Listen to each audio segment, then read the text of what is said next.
Okay. It's Monday, June 26th, 2017. This is a meeting of the Urbana Council's Committee of the Whole. I guess I call the meeting to order. Would the clerk please call the roll? Ammons? Here. Brown? Hazen? Here. Jacobson? Miller? Here. Roberts? Here. Wu? Here. Mayor Marlin? Here. Okay, well, welcome all. The minutes for June 12th, 2017 are presented. Is there a motion? Are there any corrections first I could ask? Move approval. I'll second. Okay, Aaron Ammons, seconded by Jared Miller. Any discussion on the minutes? Any thoughts? Okay. Those in favor of approving them indicate by saying aye. Aye. Those opposed? Okay, that's approved. Thank you. Are there additions to the agenda? Don't see any. All right, we come to the time of public input now. We just have one item for this moment. We have a couple items who wish to speak at the time the topic comes up. And I'm going to comment on Bishop King James Underwood. He'd like to indicate that he is continually concerned about the Dr. Ellis subdivision sewer problem. And another one is coming. Thank you, then. Okay. And also Eldris Melinda Carr also wishes to forward the position that she is continuing concerns about the Dr. Ellis subdivision sewer issues and equity and historic impact of those. Okay, so thank you then for those two contributions. Are there any other people who wish to come forward during the public input period of the City Council Committee of the Whole meeting to address the committee? All right, thank you. We'll close that. Are there any presentations this evening? None. Will there be a staff report? Yes. Okay, Livy Tyler, please come forward.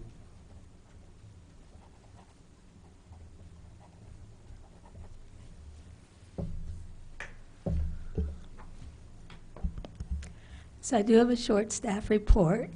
This is actually my last city council meeting, so I just wanted to say thank you and just a little bit of reflection. So I've spent my Monday nights here for over 17 years. Each Monday night that we've had a city council meeting, or as long as I was in town. Prior to that, I spent alternate Thursday nights here for 6 years as a plan commissioner. So I've actually been heavily involved with City of Urbana business since 1991. And that's over 25 years. So that's a generation. I figured that I've been appointed by or worked for 4 different mayors. Mayor Markland had appointed me to the Plan Commission way back, and I've served under 8 different council changeovers, including 6 of those as a staff member. So time flies. I've learned so much at these meetings from listening to the council, and I've always admired the dedication and how the council members and the mayor serve our constituents and the residents of Urbana. I've always felt that Monday nights were the most important part of my job. And I felt and believe still that if I could listen and watch well enough, I could really understand what was going on and what the needs were. And then I could use my professional skills to work behind the scenes or maybe a little bit out front from time to time to help get those things done. So Monday nights have been super important.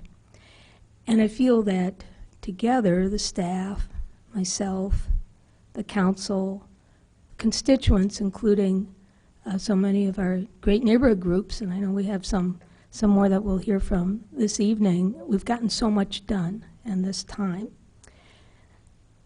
And I've been a part of so many plans, projects, ordinances, programs, like too numerous to list. I started trying to remember some of these, and it's mind-boggling. But I do have my favorites. I have some favorite projects and accomplishments that I've been involved with, myself and with others. So just to name a few, I've worked on, of course, I'm a planner, so I love plans. So I've worked on plans of all shapes and sizes and types, from our award-winning 2005 comprehensive plan to actually 2 rounds of downtown plans, 2002 and now 2012 most recently, a multitude of neighborhood plans with strategies for just about every neighborhood, corridor, or mode of transportation in Urbana, sometimes, again, revisiting the same neighborhoods.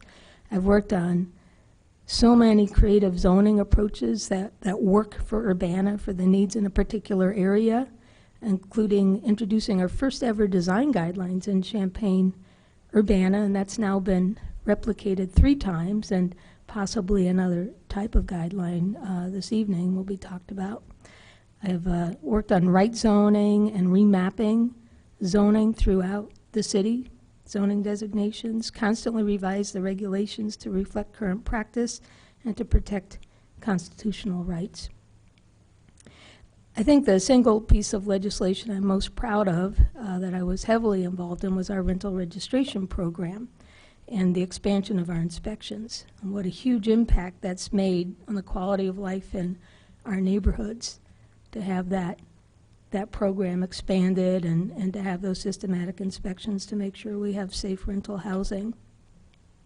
I also worked on a variety of other pieces of programs and ordinances to improve our neighborhoods, a vacant property registry, hotel-motel licensing, our aggravated nuisance ordinance, and I drafted a set of response procedures for tenant relocations when tenants must relocate due to property maintenance issues and dangerous building issues, and I helped to start a city fund to help tenants with those costs.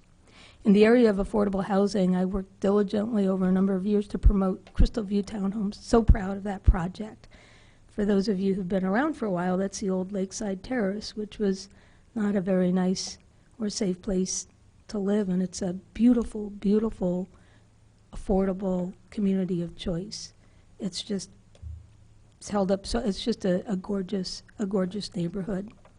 And soon we'll have the extension at Highland Green. It's very exciting, and that also has taken a long time to see that grow. And so I'll be looking forward to families being able to move into that new neighborhood. I also help to facilitate special projects like the Learman Garden, purchasing the land and providing that $1 lease and working with Public Works to get the water extended. The little pathway, the Adams-Lenore pathway, beautified and connected a neighborhood. Countless infrastructure improvements throughout North Urbana.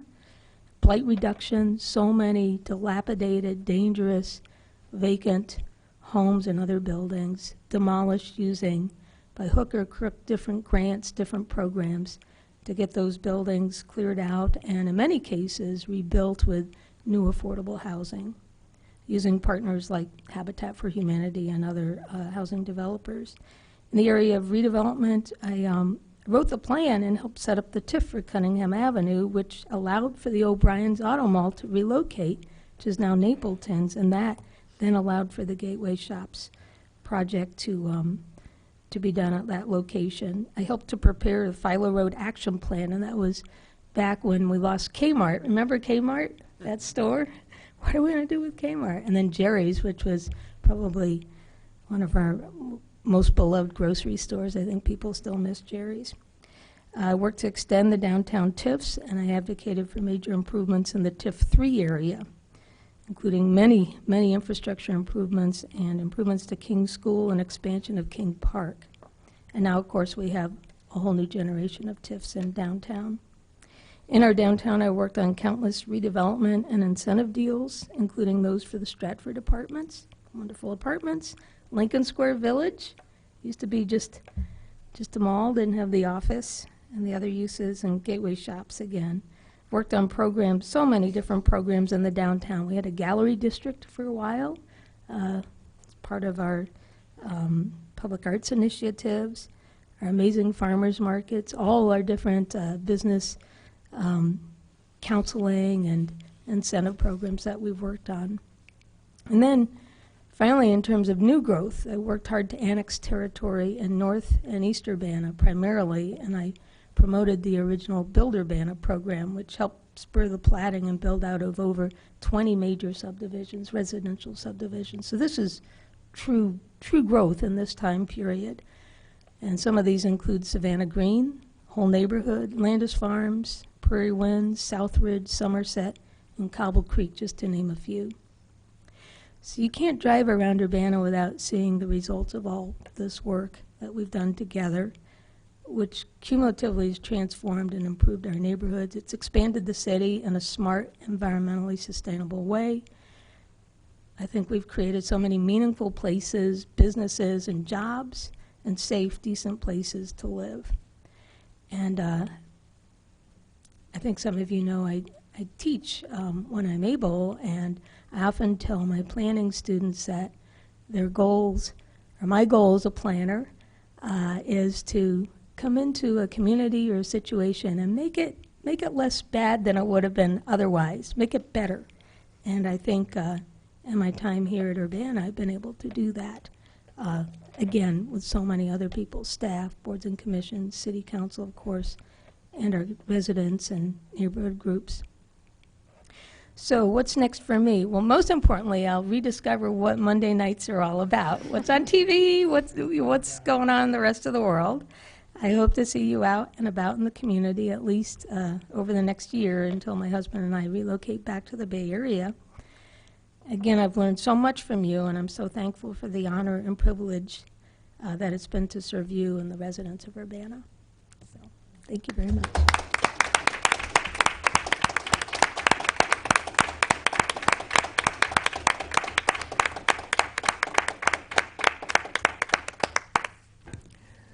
Thank you, Libby. Certainly, with your departure, a huge depth of history and knowledge within the department is going to have to be passed along to somebody else. I hope there's other people coming up. And really, there's so many things that have happened in the city through planning and zoning and programs that you've been a part of. And I know as a member of the Advocates for the Lehrman Garden, the community development has been most exceedingly generous in allowing the garden to exist, survive on a shoestring. But even today, we're still producing vegetables for the community, and the garden is, we've already had several harvests over there. It's a transformation that was really, really vital for that neighborhood.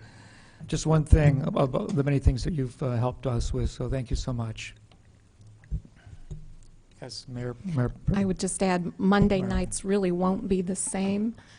Your legacy is phenomenal, and you've left Urbana a better place. And I would also observe that after 4 mayors and 8 city councils, you are a survivor.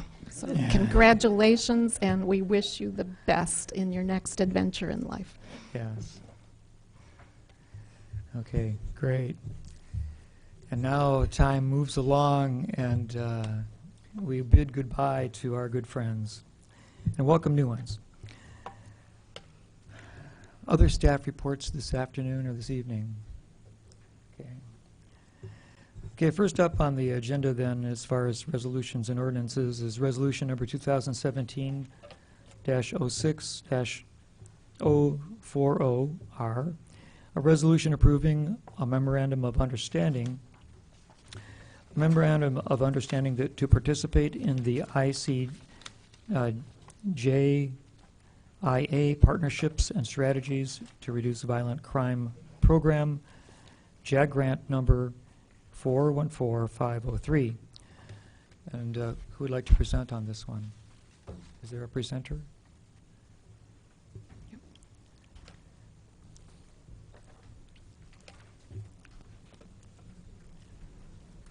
All right.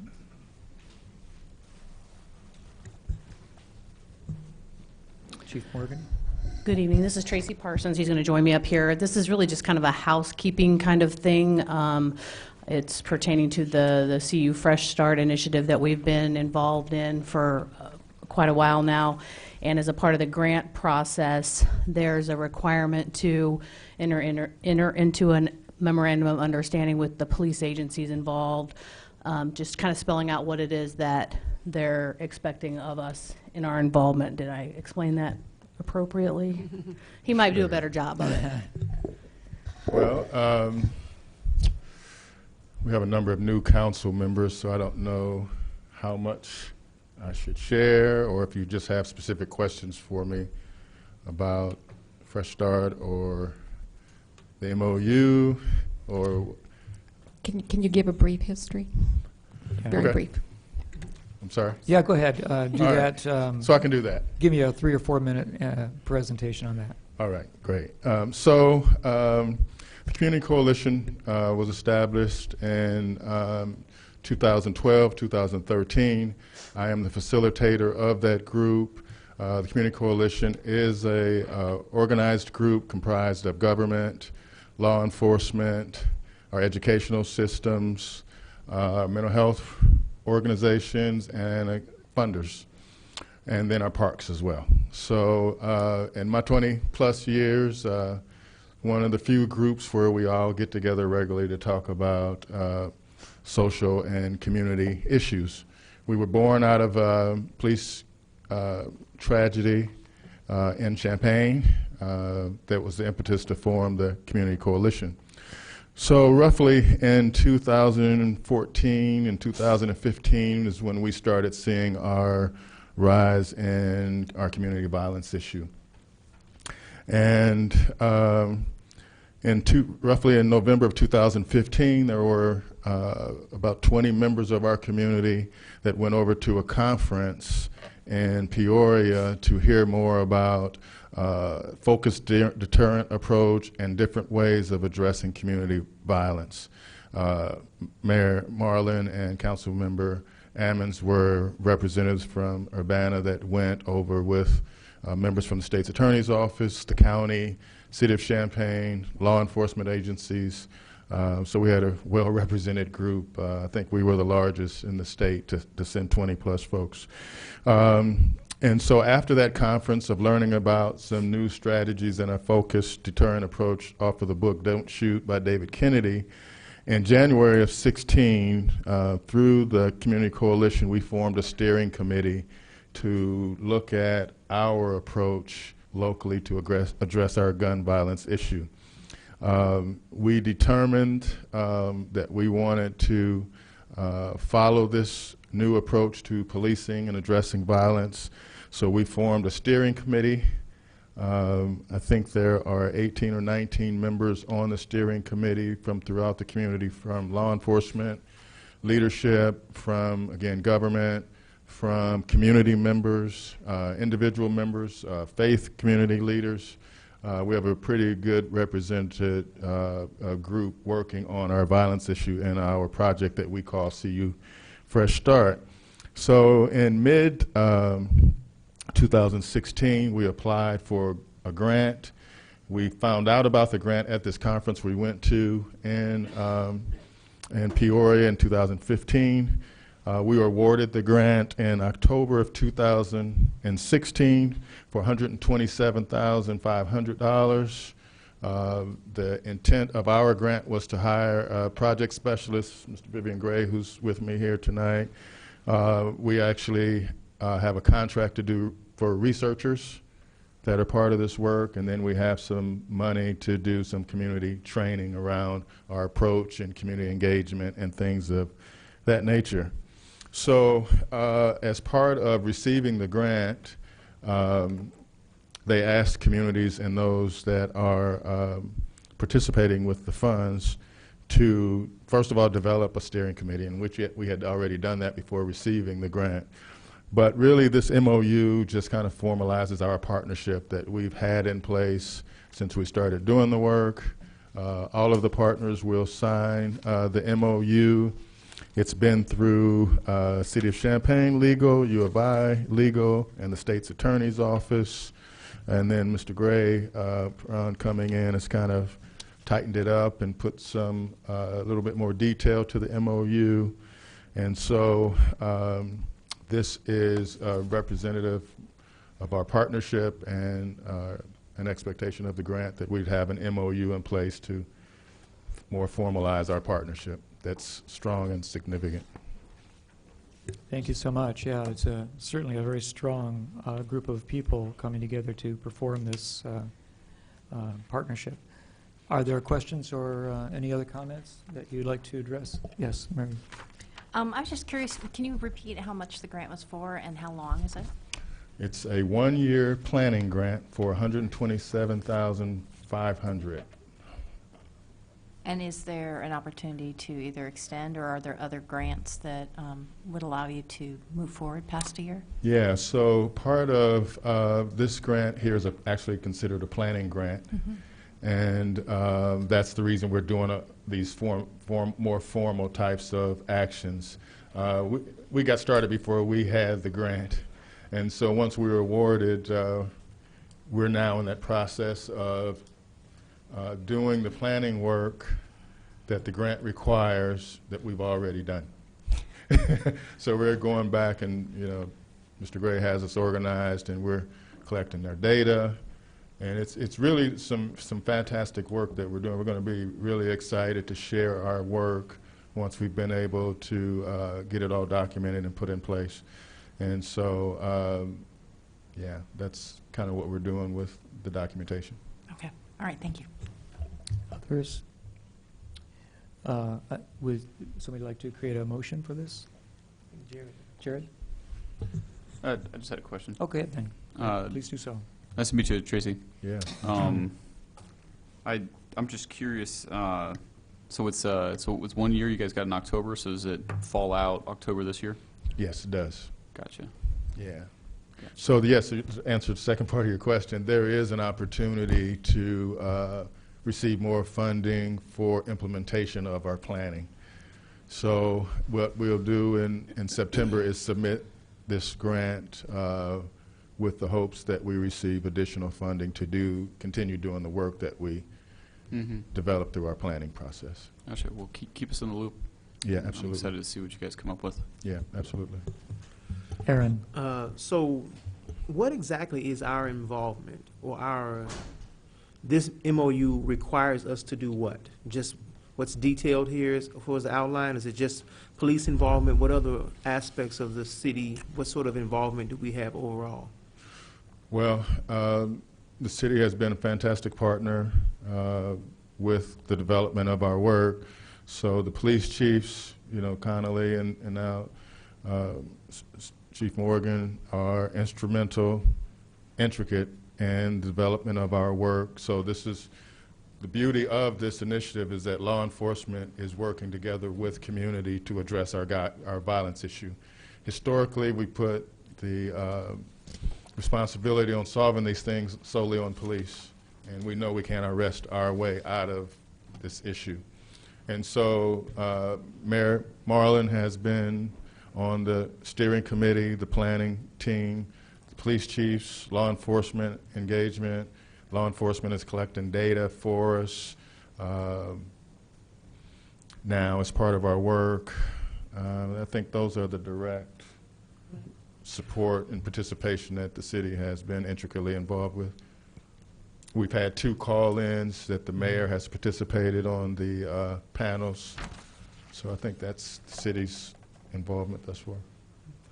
I think I'm clear that this grant is a no-brainer for us to support. I'm just trying to understand exactly what it means for us. And it sounds like, as you mentioned, Diane, or the Mayor Marlin, and I going to Peoria, reading the book, and really appreciating the evidence-based approach to this concern that we have in the community. As you well know, the concern that I've had ongoing with this is that it's heavy with the stick and not so heavy with the carrot part of this particular program. And so I'm just curious as to see how this grant, for instance, is it to pay for law enforcement's involvement for the city of Urbana, or is it to pay for something else? So we did not, first of all, I wouldn't agree with you with that assessment of the CU Fresh Well, I'm Start happy to initiative. debate it Yeah, I live know, or off and I don't record. think that's my place tonight, but I would not agree with that it's a law enforcement heavy stick. I think that's the incentive for me with this that I think separates it. So I would say that first off. But no, we did not write our grant. Other communities wrote for their specific needs. And I think some of them may have written in to cover overtime costs for law enforcement things, but we did not do that as a community. So all of the funds, that's the beauty of our partnership, actually, is that each entity and each partner has contributed to our work, whether it's volunteering, whether it's man hours, whether it's the resources to address. So right now, as I just shared with you, law enforcement agencies are gathering a tremendous amount of data for us, documenting the processes that they've gone through, but also looking at issues around crime, shootings, time of day, locations, all those types of things. So this will be an evidence-based initiative where we're looking at a number of different phases of the work. So yes, law enforcement is key, and they are participating in an unprecedented level. I've heard Chief Connolly, I know Chief Morgan would talk to you about the stress on police departments around the data and gathering information and then distributing and all that. So they're all at the table gathering the data for us. We also have a significant investment in the guys who are the most likely to be involved in our gun violence issue, with a community liaison that is working with them to address their challenges, needs, to help them with their decision making and hopefully get them to make some better choices and decisions than what they've made historically in their lives. And then the community resources part, we're doing a great job of pulling all of the resources to find out just how much actually is in place for folks who are ex-offenders, folks who are formerly incarcerated, folks who want to make changes and do things. There's a lot here, but it's not connected. It's in isolation if you don't know about it. So there's some significant educational things that needs to happen for this population. So all of this work is happening. We're documenting all of it. We will know how much, or we'll have a better idea of what does it take to get these guys out of their groups, out of their cliques, and really moving towards, again, better decision making and better choices than the decisions that they've been making. We're going to find out some of that. Well, I mean, like I said, I think that the evidence-based approach to this was enlightening for me, right? I was surprised when I went to see what Mr. Kennedy was presenting and the challenge that he put forth to law enforcement. So I'm not trying to, I'm not trying to make an issue out of Fresh Start in any way, shape, or form, or the overall objective and plan. I'm just curious as, for instance, this grant of the $127,000, how much of it is going towards the policing aspect of it, and how much of it is going towards actually helping the young men involved, help them make those decisions, right? And I mean in a direct way. I don't mean in an indirect way because somebody's being hired to work with them. I'm talking about, I'm just thinking about it like that, and I know that the budget for a Fresh Start has to be bigger than $127,000, and I don't want to belabor that point. I was just trying to get a clearer understanding of what this meant for us to sign on to this.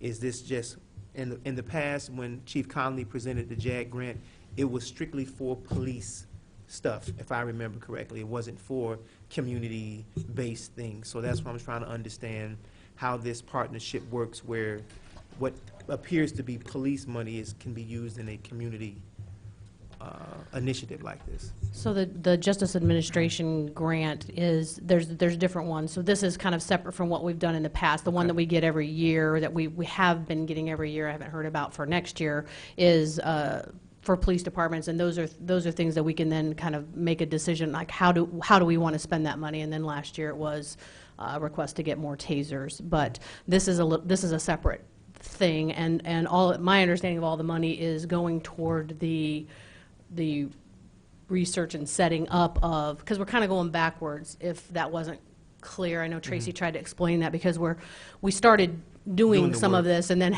now we're going back and collecting all this data to support what we already did or what we've already started. And so we are not directly getting any money from that. We are collecting data. Our biggest contribution right now, in addition to serving on the boards and helping with the steering committee and everything, is getting the data that they need, that the researchers need, in order to submit all the paperwork for the grant that they received. And all of that money is staying, I believe, to hire a researcher possibly, and those sorts of administrative things that CU Fresh Start is using that money for. Yeah, we've already contracted with the researchers. They are a group out of the University of Illinois, and then the project specialists. So again, none of the resources are directly for law enforcement. Okay, thank you then. Yes, Jared. So it's just a planning grant, right? Correct. Right. So it's just, the funds are only to be used for planning, Aaron. Like, no direct action gets to come from this money yet. But I think it's necessary to get other grants. That's how grants often work. You got to get the first one to get the next one to get the next one to keep rolling money on that. I just had a couple maybe clarifying questions. One for Chief Morgan. So under number 5 of the MOU, where it says law enforcement agencies, there's 12 bullet points there. I'm taking it that as far as what city role really ends up becoming is these 12 goals that are listed here. I know they're listed by letter, but there's 12 of them. Yes, I think they're trying to at least hit on the main things that we're doing. I don't know that it is all encompassing as far as, obviously we're working, and some of those things may change, but this is kind of an overview and a best collection of things to try to spell out what it is we're doing as we're working with the group. So are you guys working on these objectives currently? Most of these, yes, I believe we are working on currently. Okay. It's been a week or so since I read that through them, but yes, most of them were Gotcha. pertinent to kind of what we're doing right now, helping the researchers. But this is all not off grant money. This is just the goodwill of Correct. the police department of the city of Urbana Yes, trying to find this information and hand it over. correct. Correct. So switch back over to Tracy. Tracy, do you have specific deliverables to measure the success of these goals and whether or not you're getting the data you need and you're getting the information that you guys need? Because, for example, conduct an ongoing analysis of gun-related crime data. It's kind of an open-ended statement. I mean, there's a lot of different ways that you could do that. If I was trying to look at something, I would want to see in more detail. Okay, well, what does that actually mean? What are we actually collecting? What are the real statistics and stuff like that? So yes, this is just the general agreement. We do have a subcommittee that's working. Law enforcement, our researchers, our project specialists, a couple of community folks are drilling down into the number and the data that's being gathered and collected. So yes, Okay. and we do have a set of deliverables that we will provide as part of our full report that we'll pull together. Is that going to kind of be the thing that comes together out of all of this? Yes. Okay. So we'll be, for example, conducting not only the law enforcement data, but you'll be hearing in the next few weeks, getting out doing a tremendous amount of community surveying, around community perceptions of law enforcement and communities' communication with law enforcement. So again, and then we have another group that's working on the whole resource part that I've talked about, and pulling together You're right. those organizations and programs that are in place to serve this population. So we've got a lot of moving parts in place, and it's a very fluid process, and we're on a tight time frame. So it's quite busy right now and pretty intense. I gotcha. So, just one more clarifying question for you. So, as far as the city of Urbana, most of what our involvement is under law enforcement agencies. I know the city of Champaign had its own section of stuff in there, but I didn't see City one of that was. Champaign is the grantee. We are actually who received the grant through the city of okay. Champaign.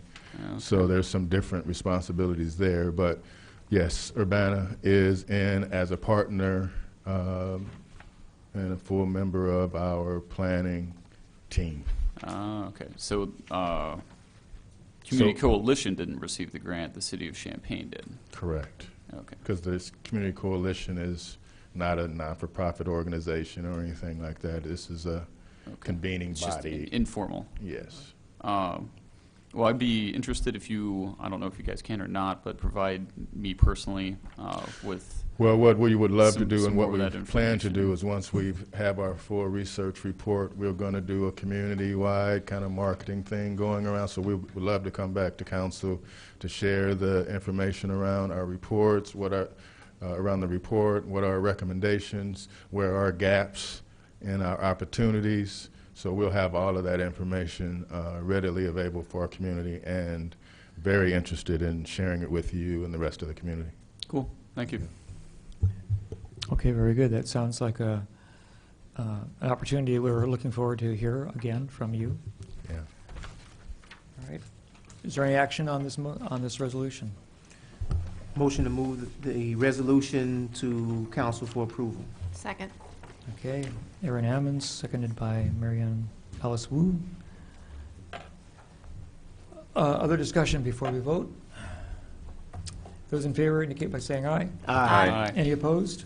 Okay, that moves forward to council. Thank you.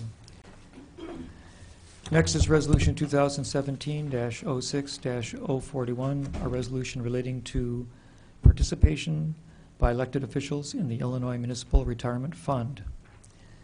And will that be yourself? Yes. Mr. Clerk? Yeah, actually, this is the same pair of resolutions that was done for the township and needs to be done for the city. So the Illinois Municipal Retirement Fund needs to have us rename the HR, The agent? the agent, and set the participation limits once again at 1,000 hours per year. All right. So we're basically, the resolution 641R and 642R do that.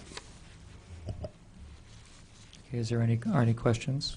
Yes, Aaron? I have a procedural question, because this said it was supposed to be presented by HR. I don't understand why nobody from HR is presenting it. Why is the clerk presenting it? I'm confused about it. Because I stepped in and helped HR get this done because it came to my office as the clerk. I am actually the default IMRF agent and have the records on all of this material. Okay. All right, thank you. Other comments? Yes, Jared? I'd like to make a motion. Yes, go ahead then, please. I'd like to move that we send 06041R resolution relating to participating by elected officials in the Illinois Municipal Retirement Fund forward to council for approval, with a recommendation for approval. Second. Okay, that was Aaron Ammons. Seconded it. Is there a discussion? Okay, those in favor, please indicate by saying aye. Aye. Aye. Any opposed? Okay, that passes. The second resolution? Well, we passed one resolution. I'll make a motion to send Resolution 2017-06042R, the recommendation for approval to City Council. I'll second. Okay. Mary Alice Wu and Jared. Is there a discussion on this item? Okay, seeing none, all those in favor indicate by saying aye. Aye. Any opposed? Okay, that passes as well. All right, now we have an ordinance number 2017-06-034, an ordinance amending Urbana City Code, Chapter 3, Section 3-43, increasing the number of Class BW liquor licenses for the Downtown Creations LLC, operating as Blackbird at 119 West Main in Urbana. And this comes from the mayor's office. Yes, this is a request for a Class BW liquor license. This is for Sidewalk Cafe on adjacent premises. And they already hold a Class A license, but this would be a second license for serving liquor outdoors. Okay. Other discussion or questions for the mayor or anyone? Okay. Is there a motion? I can't make a motion, but I am going to have to recuse I was gonna myself say, that would be interesting. from Well- for participating in discussion and/or voting on this Okay, thank you very much. pursuant to the Liquor Act of 1934. Okay, very good. So I would move ordinance number 06034 to council with recommendation for approval. Thank you, Aaron. I'll second. Thank you, Mary Alice. All right, it's been moved and seconded. Is there further discussion?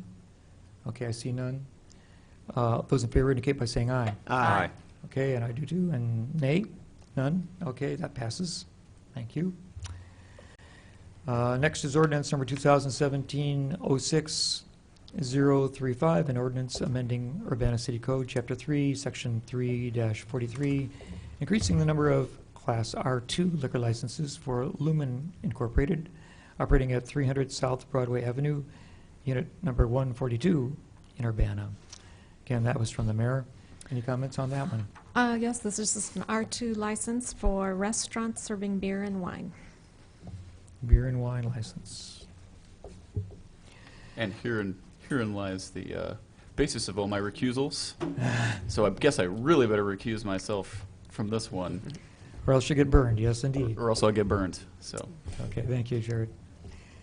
All right, any comments or questions for the mayor or anyone else? Okay, seeing none, is there a motion? Move ordinance number 06035 to council with recommendation for approval. I'll second. We have a team going here, I appreciate that. Come on, Dean, get in here, man. Opportunity waits.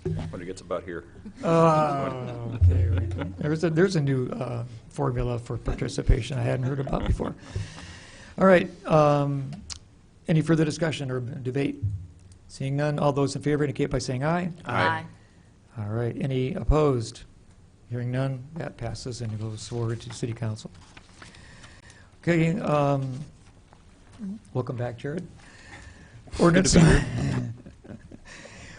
number 2017-06-032, an ordinance amending the zoning ordinance, and this is the addition of section 13-8 to create the Southeast Urbana Overlay District and special procedures.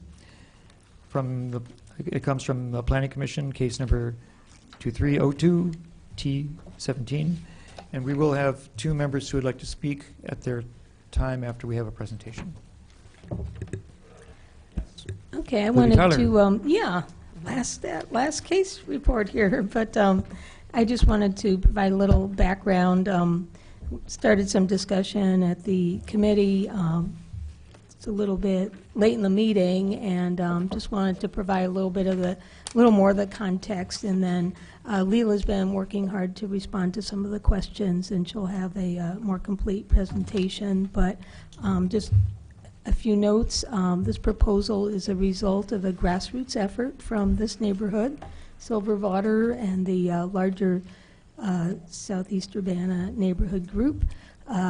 We in community development and other departments have been working with area residents and apartment owners pretty intensively over the last few years, and did a large survey and a report that was staffed by a prior intern who's now gone on to do wonderful things, and he worked very closely with the neighborhood. The the proposals to address a zoning and development pattern that's not found elsewhere in the city, where we have a pocket of medium density multifamily residential right in the middle of very low density single family newer construction, and of course there's the commercial along Philo Road, but it's a very substantial pocket, and there's a number of land use compatibility issues in that. There's also been over the past several years an upsurge in criminal activity focused in that particular area. Neighbors and property owners have been very concerned and really beside themselves and what to do and how to respond. And there were limited choices in how to respond to deal with these issues, but certainly we've been working hard. City really isn't in a position to go in and buy properties and tear them down, and we're not in a position either to say, you know, this has been zoned for multifamily, we're going to downzone, and then this will go, you know, become single family like the surroundings. That's not feasible as well. So instead, we've been looking at ways to improve the pattern of development as it changes over time. And this is one of the ways that we looked at the crime prevention through environmental design. It seemed very important for this area, and Leila has some more visuals to show that. And also, this was a way to take a very focused view in this area, case by case, using our special use permit process and our overlay district process.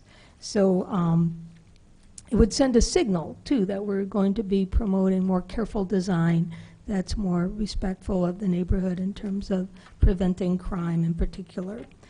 That alone is not going to make all the difference. It must be used in conjunction with the continued strong neighborhood advocacy that we've seen, the enforcement of our rental registration program and our property maintenance codes, the policing, and many other efforts that have been undertaken. It's simply another tool in the toolbox, but it's an important one. I mentioned last week that this is not a one-size-fits-all solution. This is not something we would recommend in other neighborhoods, in particular in Urbana. We don't see the same pattern and needs in other neighborhoods in Urbana. Urbana has a long tradition of working with neighborhoods to solve problems in neighborhoods in a way that makes sense for that neighborhood, working with the neighborhood, in fact, to define what those solutions might be.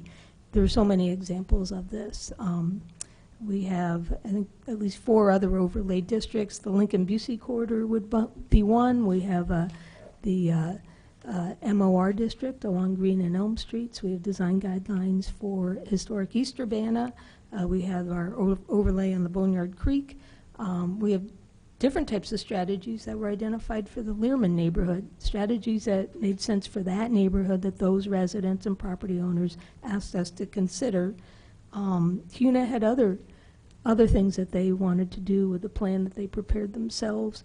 We were able to do downzoning in that area because the development that was there didn't match the zoning. So we were able to actually right zone as well as to create the design guidelines. And currently we're working with Habitat for Humanity and residents in the King Park neighborhood, and I'm sure that we'll have a different set of strategies that will evolve from that work. So that's been the commitment over the years. I would just say, you know, CPTED makes sense in this situation. Other locations don't have that zoning pattern, those development patterns, the same types of changes in criminal activity that we've seen. The neighborhood concerns vary as well. Using this method would be very time intensive for staff to employ on a broader scale. Using special use permits as a tool is very time intensive, and it makes things harder. And that's a strategy that we think is appropriate in this location. It makes it harder for the development community. I don't think we want to make it harder overall in Urbana. It can be a little bit complicated already in terms of our zoning regulations.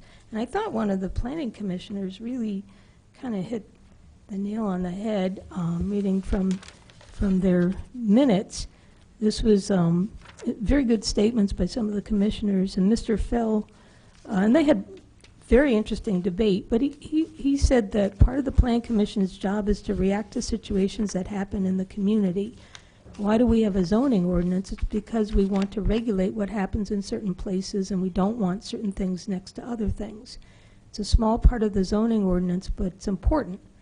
Why do we have any overlay districts or a design review board for certain places and not other places? We have them because citizens in those particular neighborhoods are concerned about something, and it is the Plan Commission's job to help mitigate those concerns. And that's exactly what the proposed text amendment would do.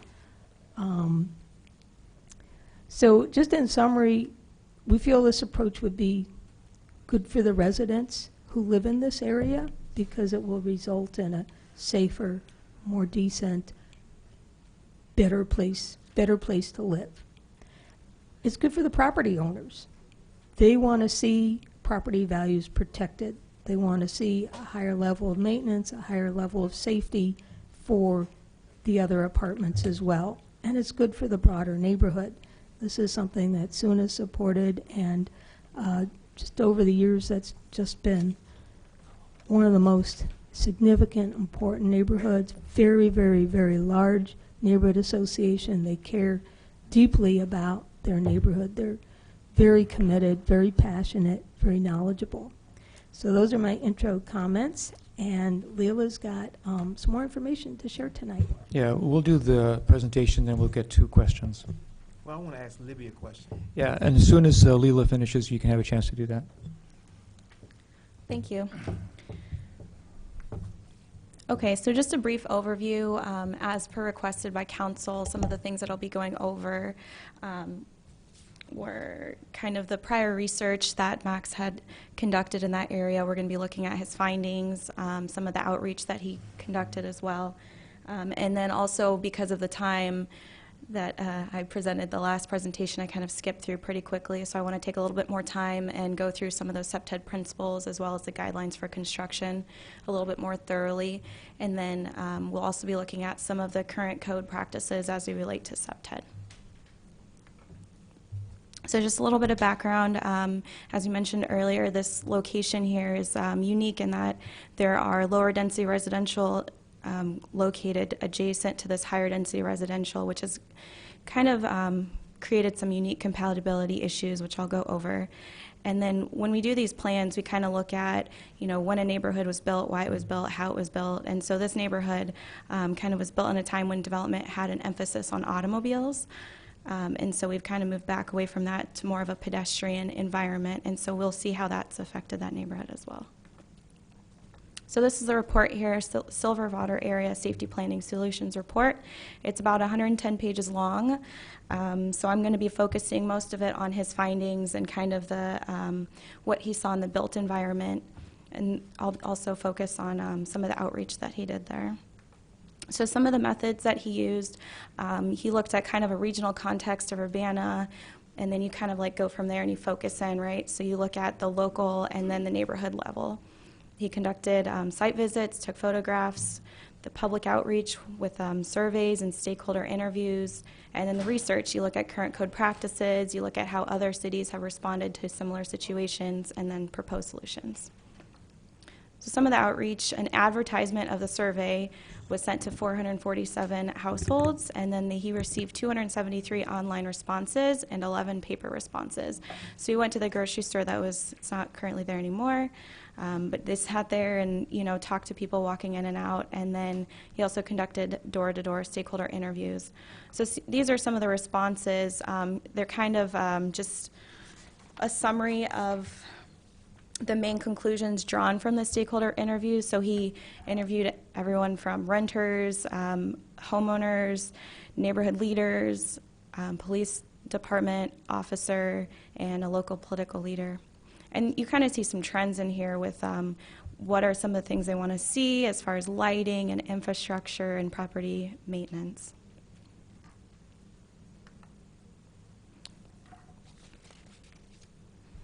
All right, so now I'll go into some of the findings. We're looking at kind of some of the problematic site designs in the built environment.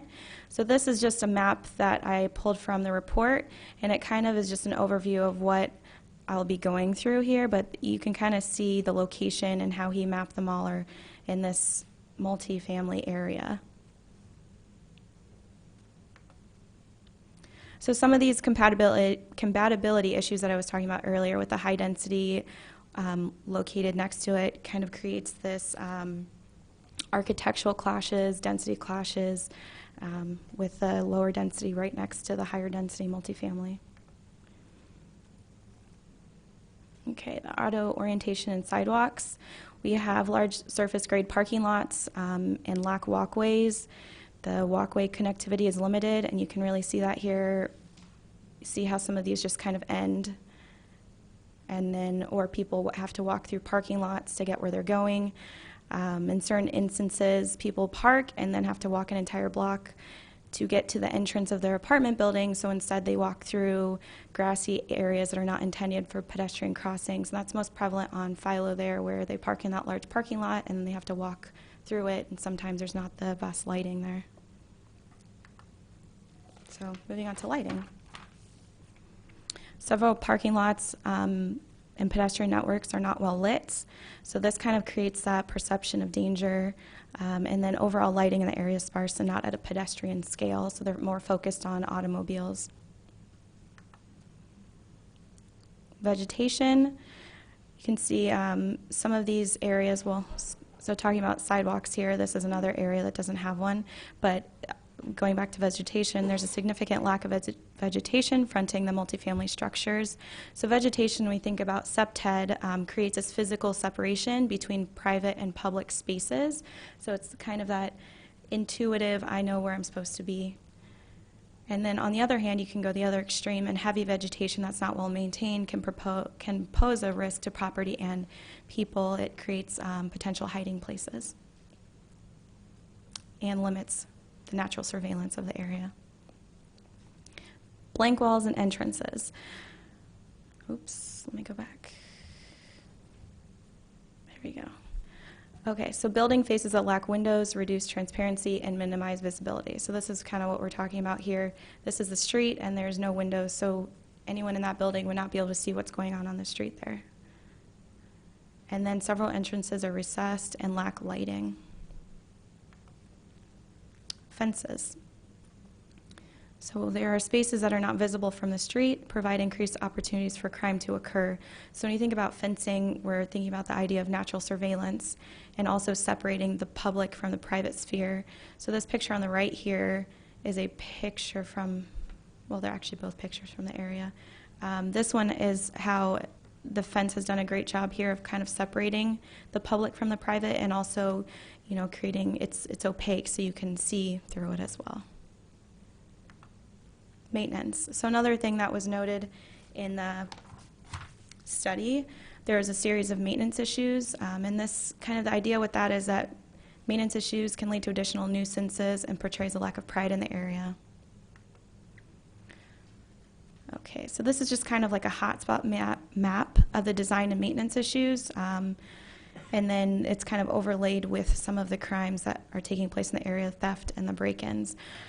So we can see here some problematic site designs create physical opportunities for crime to occur. And so when we start talking about SEPTED, we're talking about crimes of opportunity. So crime prevention through environmental design. Just going over this again, there's 4 main principles here that we're looking at: natural surveillance, accessibility, maintenance, and territoriality. And they're all very interconnected because you can't look at one without looking at the other. When we're thinking about access control, if you create this giant, tall wall of a fence, but you can't see through it, it's kind of counterproductive. So there's many variations of SEPTED. The UN has recommendations, goals for safer cities. In London, they have what's known as secured by design. And then when we talk about crime prevention through environmental design, it was Greg Saville's, which was created in 1980 and has since evolved. So the first kind of mentality was this fortress mentality, kind of when you think about a castle and these large walls and moats, and we kind of have gone away from that since then. So there are many examples of how SUPTED has been used in other places. Here are just two examples of overlay districts. I mean, there's other ways you can use it. Police departments use it to create safety plans. It could be used informally by training staff and just on the 4 principles of accessibility, territoriality, and maintenance, and using those informally when in development. So these are 2 more formal versions here, West Tampa and then Sarasota, Florida. And so we can see kind of some of the same things coming out. There's a lot of the same themes here, 30% glass for portions facing the street. Parking areas shall not be located on street corners, just kind of interrupting the pedestrian experience. Let's see what else. So yeah, you can read through those if you like. Okay.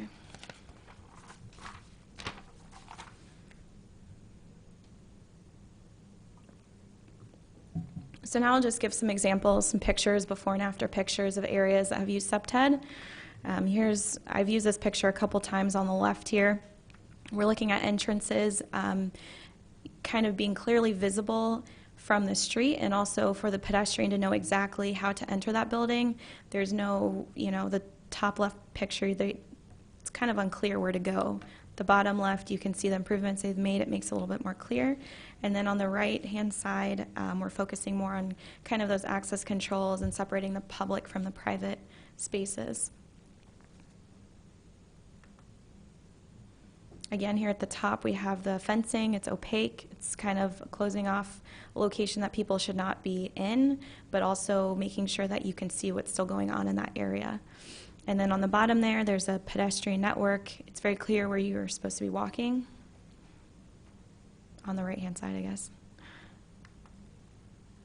Here's one of just maintenance, opening it up, making sure that we can see what's going on behind those bushes there. It kind of reduces the potential for those potential hiding places. Okay, I guess it's a little hard to see. San Antonio, Texas, the housing authority there received a grant, and so they have on the left-hand side kind of mapped out some of the issues in that area, and then on the right-hand side how they used that money. So they used with alley closures, making it more friendly to pedestrians, painting crosswalks, installing lighting, fences, landscaping. So this is in Seattle, Washington. It's a non-for-profit, worked with local businesses. They offered grants for maintenance and SUPTED upgrades. So we have additional lighting, security cameras, the maintenance there with the stairs. Here's another one, the same non-for-profit. It's kind of, we have this little bit of an informal walkway on the left, making it a little bit more formal, so it's a little bit more pedestrian friendly and also clearer where you can or should be walking. Okay, so bringing it back to Urbana here and some of the things that we have in our current zoning ordinance. When we think about that neighborhood and the time that it was built, a lot of these, like the lighting, for example, was not in place yet. So it was 2009, I guess is what it looks like here. So one thing in the zoning ordinance, outdoor lighting shall not create a glare that hinders sight. And then kind of a little bit lower there, you can see, in order to help eliminate places to hide, give better depth perception and a greater sense of security to individuals in the area, lighting shall not exceed, and then it just goes into the level of lighting there. Other things our zoning ordinance has, it looks at fencing, in front yards, the open space. Some of those areas, some of those properties do not meet the current open space regulations. And then landscaping. Landscaping is required when we have a special use permit. Most development, they provide that going through the review process. Okay, so now I'll talk about the guidelines for construction here. And when I presented this last time, I only presented 4, but this time I'm going to go through every single one of them. And I'm also going to provide pictures so you can kind of get an example of what exactly we're trying to get at here. Pedestrian access, networks, and points. Access provisions that are connected and continuous without the need to cross barriers to and from sidewalks, carports, parking lots, bus stops, entrances, and exits of buildings. So we want to make sure that people can get to and from where they're going without those barriers.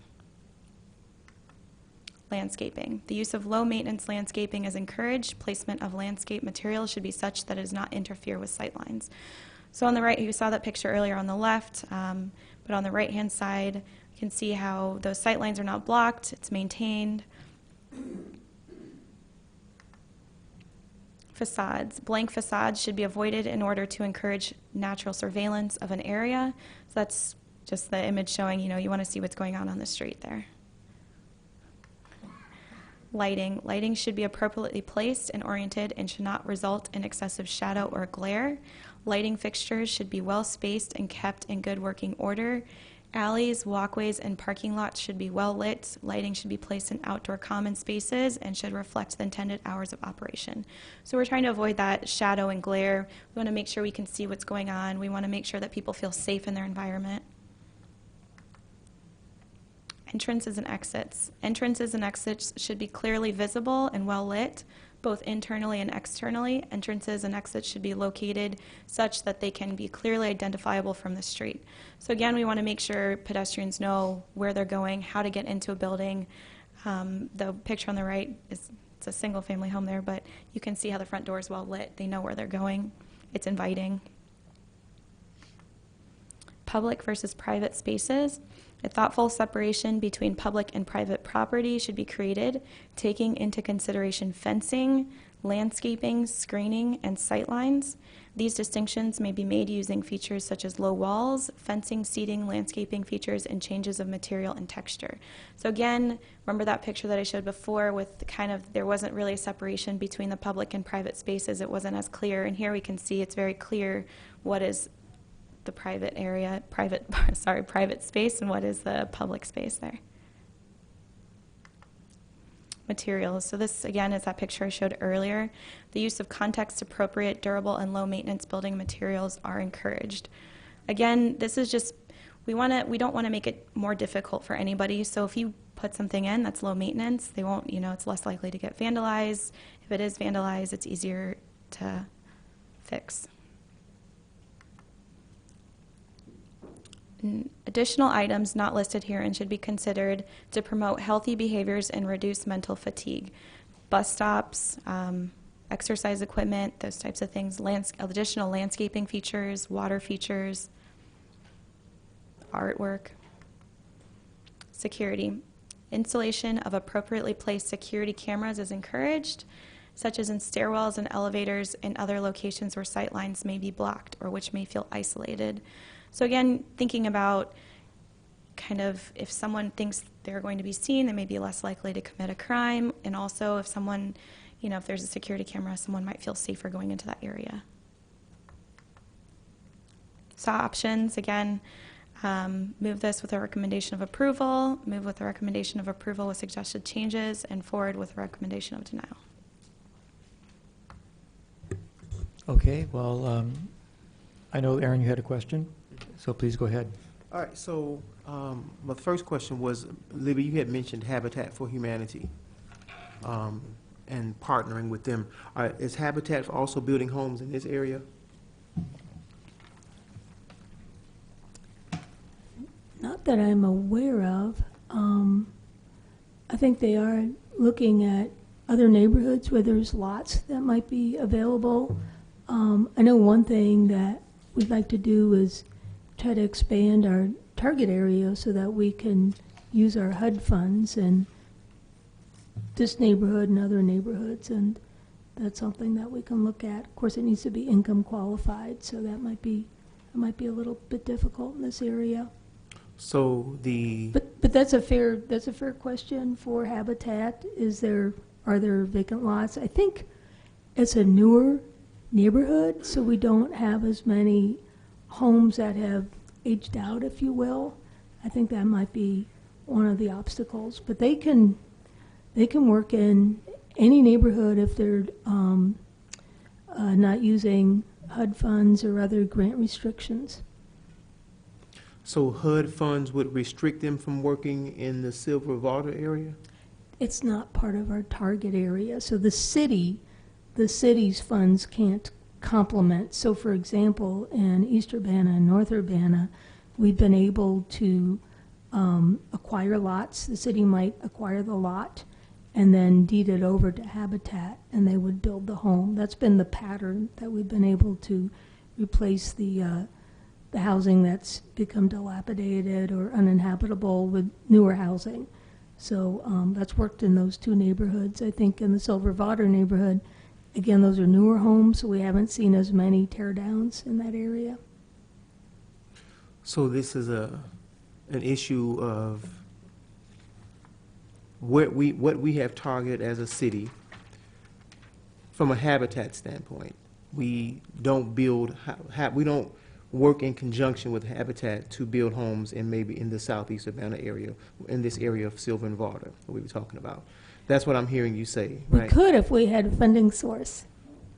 So, but the funding that we're currently using to work with Habitat is not sufficient. It does not work for that. We wouldn't be able to use it in this neighborhood. Not the HUD funds. There might be others available. We did, at one point, there were some funds that could have been applied in this area, but that was a short window that closed. Is that also based on the value of the homes or something like that? No, not really. It's more income-based in a census tract. That's how HUD established its target area, so. So there isn't any affordable housing in that area? Well, there's tax credit housing in that area. I think there's also a HUD elderly housing, and there's public housing. So there's Steer Place, which is public housing for seniors. There's Sunnycrest Manor, and these are on, so Steer Place would be in this area. Sunnycrest is on Cottage Grove, just north of Colorado, and that's also senior housing with a HUD contract on it. Florida House, which is further north, is another HUD contract. For tax credit, you got to go east a little bit to Prairie Green and Rainbow Apartments. Those utilize low-income housing tax credits. So those are the affordable or the supported housing in that neighborhood that I can think of. So for the poorer neighborhoods, we have Habitat for Humanity, and for the more affluent neighborhoods, we have the overlay districts. That's what you're saying? Not all, these are two different things. I'm talking about funding sources for affordable housing. But I do think, you know, Habitat comes here from time to time. I think these would be very good questions, or you could meet with Habitat at any time. They've been a terrific partner. They're expanding what they do, and I think these are great questions for any neighborhood to talk with Habitat and discuss ways that they can be, they can work with us in different neighborhoods. Well, I think they're also good questions for our staff here, not just Habitat, because if we're talking about partnering, and there are concerns certainly from my constituents, and I think from a lot of this broken window theory stuff that I've been reading about, that says that, you know, you have issues that can develop in any particular neighborhood, and for us to only have what appears to be, you know, every Habitat for Humanity home that I have gone to has been in Ward 3 or maybe even in Dennis's ward, I think. But certainly, you know, we don't see an effort or a partnership from the city to build homes in some of these other areas, right? And so I'm a little bit concerned about the approach, the low density, medium density, or high density concerns. I think it's a legitimate issue to say that you have a concern, or the residents have a concern about, you know, apartment complexes right next to homes and things like that. I think lighting is a very critical issue where whatever portion or part of the community that we're in the city of Urbana, I think lighting is a critical concern, whether it's in the north end in my district or if it's in southeast Urbana in a more affluent area. I think lighting is a legitimate issue for businesses to be attracted to the Philo area. I don't have any concerns about that. I think those are very serious concerns on streets or having the walkways where people can clearly walk where they're supposed to, or screened fencing, or fencing where you can see what's. I don't have any issues with those things. My concern is that we have a strategy for this part of the city that we don't enact in another part of the city, and it seems to be a much more specific approach here to address concerns of crime with things like lighting and this type of community development or overlay. I don't understand why we don't use that in other parts of the community. When you say to me, whether it's Libby or anyone else who says, well, we have a different approach in these other communities. Why? I mean, if crime is an issue, then it's an issue everywhere, right? So then why wouldn't we implement the same things like an overlay district everywhere? So that's all I have for now. Mary Alice Wu. For I whatever just- reason, I can't quite get that, but I'm getting it. That's okay. I'm working on it. I just wanted to address what Aaron was saying, and I take to heart what Libby says about each individual neighborhood having some specific concerns, and not related to crime, but I live in West Urbana, and there is a lot of work done on the Lincoln-Busey corridor, and the major concern there was the encroachment of multifamily houses being next to single-family residences. And so the approach there was a very carefully outlined plan in terms of how do we address this specific concern. And I actually don't think it would be appropriate to take that exact same thing I'm talking about the Lincoln-Busey corridor, and apply it throughout the whole city, because you don't have the same development problems that you're having. I did have, so that said, I say that, and I think to myself, there are certain good practices here, right? There are certain things like having lighted entrances. There is a landscape plan in terms of line of sight and so forth. So my question to you would be, what are the current zoning items for multifamily residences for those specific items? I know that in the Lincoln-Busey corridor, there's something about blank facades, right? You have to have windows there. What are the zoning requirements, or guidelines rather, for blank facades, for the landscape plan, for the lights, for the entrances, for these things that we're talking about, just in general for the whole city? That's what I would like to hear. Well, as far as windows, there are certain things with building safety, the IBC, I can't remember what it's called, but there's that, which I'm not really that familiar with. And then some of the other things, I'm not familiar with the specifics on the zoning, in the zoning court. Maybe Dr. Tyler can answer those for you. Yeah.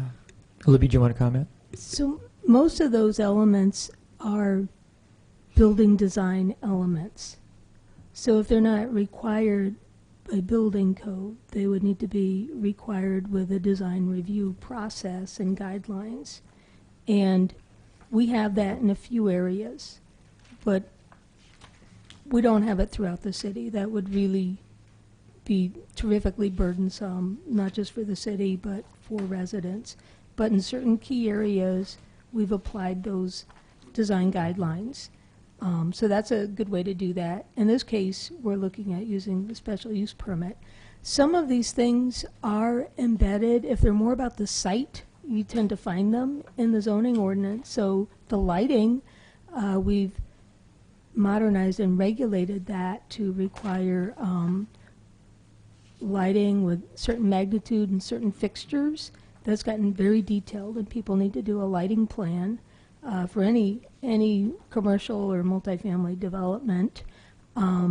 We have requirements in the zoning ordinance on landscaping down to preferred species and spacing, and the landscaping is required where we have buffers, like around a parking lot, or where you have two different zoning districts where they are dissimilar. So that has been codified. Fences are codified in terms of height, transparency, and placement. So the zoning tends to be like the development regulations, but when you're talking about placement of windows and entrances and building materials, those need to come from the building code or from design guidelines. So that's the difference, building versus site. Does that satisfy, or do you want to have more Can I have a questions? follow-up Sure, question? you can. Okay, thank you. So I think what I'm hearing you say is that there are ordinances or zoning for lighting, landscaping. Are those the two basic ones, the lighting and the landscaping? Did I miss one? Fencing, No. Fencing, yes, fencing. And the beauty of having these looked at in terms of facade treatments, windows, building types of things on a case-by-case basis is not, it's not all one size fits all. We don't want all buildings to look the same. We want there to be freedoms on what people propose in Urbana so we can have some diversity and have a more functional development process. So we can't say all signs have to look this way unless we want to be a very mono culture type of community, which, you know, like Santa Fe, everything's Adobe, but that's a pretty rare instance. So speaking about parking guidelines and fences, in the minutes, Mr. Fell had asked about, was it Mr. Fell? About the fencing being out of, let's see, guidelines contradict the regulations of the zoning ordinance with regards to parking lot screening. And I know that staff was going to follow up on that. I was wondering if you had, it's on page 4, the top of the page. And I'm just thinking about some of the other buildings that I've seen that have asked for minor zoning waivers or not waivers, variances, thank you. They've talked about screening and making sure that the neighbors don't see, right? So it seems to be counter here for this one. There's a balance. You need a balance. Say for lighting, you want visibility, but you don't want glare. For landscaping, you want some because it gives that separation. It looks much better and it promotes better behavior, but you don't want too much. So there's a balance, and through design review, or in this case through special use process, you can actually review the landscape plans and balance against those. So it's, you know, I'm not saying there aren't further improvements that could be made in screening. I think for Mr. Fell was just highlighting there's a balance or there's a potential conflict, but I do believe through the special use process we'll be able to identify where those might exist and have a good basis for recommending a certain solution given a particular site and what its needs are.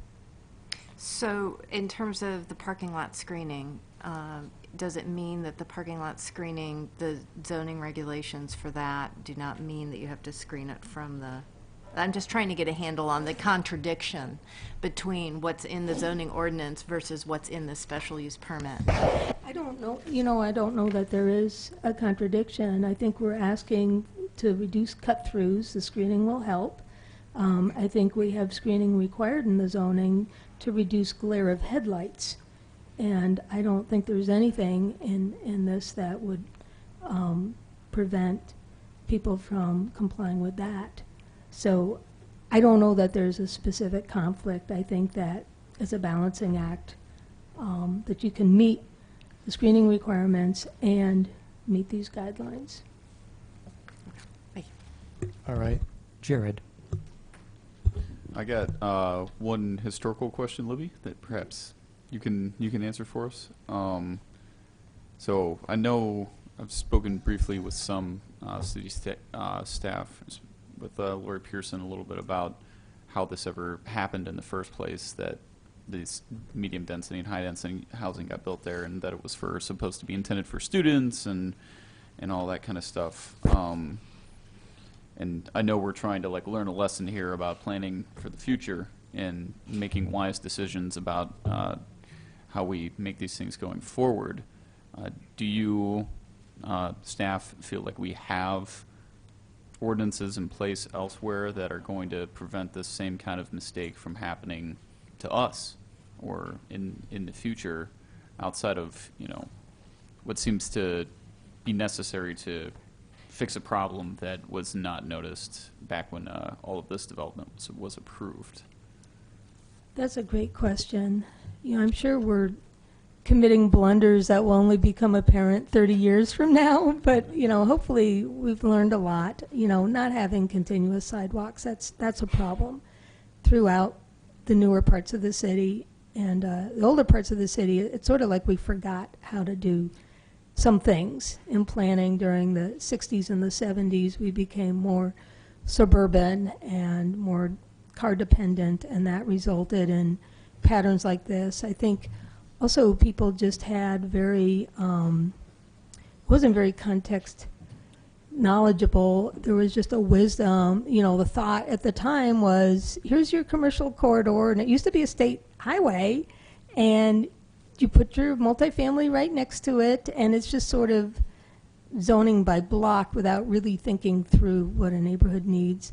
I do think, when these buildings were built, and many of them are really still wonderful homes for people who choose to live in an apartment.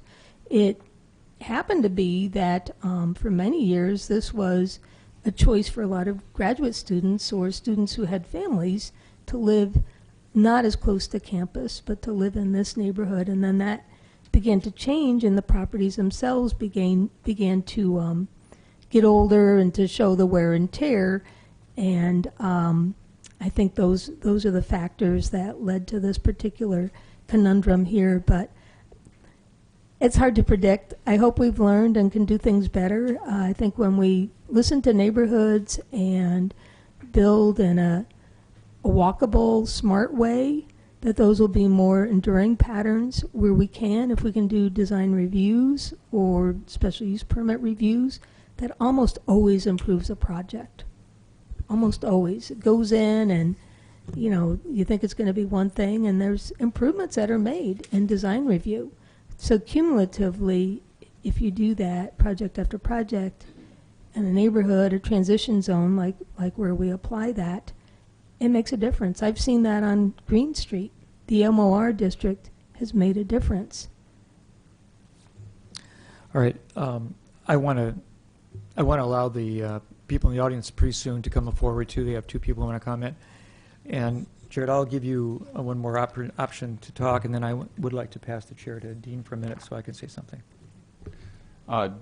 Just going off of that, Libby, how far out does our zoning go as far? I mean, I know we've maintenance requirements and stuff like that, but how far are the lifetimes of our requirements for buildings? Because it sounds like aging is really the issue, because buildings age, they get older. We've got a giant monstrosity sitting downtown that's doing the same thing to us right now, and become problem properties when they're not maintained correctly. What do we have as far as lifetime long? Well, zoning doesn't really address length of use so much unless it's a non-conforming use. I think our building codes and our property maintenance code in particular is there to address situations where properties aren't being maintained. And then that whole host of programs that we have with the registration of rental properties, property maintenance complaints, those apply to all properties, owner-occupied as well. Infusion of grant funds, if we can, in some of our neighborhoods, TIF funds, redevelopment funds, those can all deal with aging properties, but zoning doesn't really address that. People have very important constitutional protections for use of property where it's zoned. So folks have bought these properties, they've been zoned multifamily since they were developed, and this was the thinking that if we were to change the zoning, that there would be what we call a taking that could have happened, and we would be liable for that loss, and it would not be a constitutional action. But yeah, no, you don't. In some cases, if you get a conditional use or something, we might put a limit on it. This conditional use is, good for 10 years. I don't know. I can't think of a instance, but occasionally we'll just apply it to the proponent. If there's something very unique about a use, here's your permit that's just for this particular applicant. But most of the time it runs with the land. All right, then I'd like to ask Dean to take the chair for a minute, and then I'd like to raise my hand and call, if you would call on me. The chair has been received, and the chair formally recognizes Mr. Dennis Roberts. Thank you. So, Libby, I had two questions, and sort of comment questions to you. Going back to one of Aaron Ammon's concerns about funding availability for making changes in communities in certain neighborhoods. One of the things came up about the Habitat for Humanity being able to acquire certain properties in certain neighborhoods, and you said a lot in Ward 3 and then also in my ward. A lot of that has to do with a lot of the community block grant development funds that can be used for purchasing property and changing infrastructure comes from the fact that certain districts or certain blocks are target grant eligible. And whether they are or not depends upon the cumulative median incomes of those grant areas. And recently, it occurred that the Learman neighborhood area lost its community grant funding ability because the last census indicated that there weren't as many low-income families who lived in it. And right now we're doing a survey. I actually participated in it on Sunday, and I had before, trying to evaluate whether that was truly accurate, because we think that it was an underestimation of the population's income. But without that proof, we can't use those funds. And so is that really what guides whether Habitat for Humanity can actually become active with the city on certain projects? It's only some of Habitat's activities. Like it's just been a good partnership that we've been able to acquire lots using those CDBG funds in our target areas over the years, and they have been in recent years, our most active affordable single-family housing builder. Yeah. So that's the connection. We've also been able to provide them with operating funds because they're a CHODO. Yeah. So they have other funding sources, and of course there's sweat equity. So they could, which is why I was saying they could work in any neighborhood that has lots available and housing needs. The thing with the income surveys, if you remember back, the U.S. government used to do censuses, actual long-form censuses every 10 years, and that stopped. And now they reverted to something that's less burdensome called the ACS, American Community Survey. It's very deficient in terms of the data, though, compared to what we used to have. And we think that when they switched to ACS, that's how we got what we think is incorrect income information in that area. So by doing the door-to-door survey, we can present evidence that the average median income is less than the citywide average and regain the ability to use funds. So that's what we're working on. We're just trying to get a high enough response rate, which can be difficult, but staff was out, I think, yesterday, late afternoon, when people are getting home, trying to cook dinner, and they have a very short survey, and people have been very good about participating. Right. Okay, I have a second question. Relating to the ability of a builder currently to build a building that has no windows facing the street or a door. I know that in the Huner neighborhood, this became one of the reasons why we asked for a design overlay district, is because one of the local builders bought numerous properties in the Huner neighborhood, and he had a one design template, which was a sideways built building on any lot, and never had a door or a window facing the street. So we have about 10 or 12 of those buildings in the Huner neighborhood. I think that it's like a egregious error to allow that to happen, but of course it was considered functional, I guess, at the time. And so what would prevent those kinds of buildings to be built anywhere in the city today by any architect or builder who chose to have that kind of a design without having a citywide design review for at least something like that? What are our protections? Or would a person have every right to build a house or an apartment building like that today if it's not in a design review area? If it meets the zoning and the building codes, then they could. I mean, some modern structures, some very successful looking, highly designed homes do that. It was just done in such a cookie cutter way, and it really was just a template, cost-effective template. But we've just determined that this is not a suitable design, and it also is a problematic design. So I'm just wondering if the city isn't almost obligated to address it. Well, we really haven't seen that design lately. That was a kind of a But it could come up signal again. of a different era. That particular developer's passed away and no longer operating. I think you see what is successful in the market when there's new builds or highly articulated apartment buildings that look more home-like.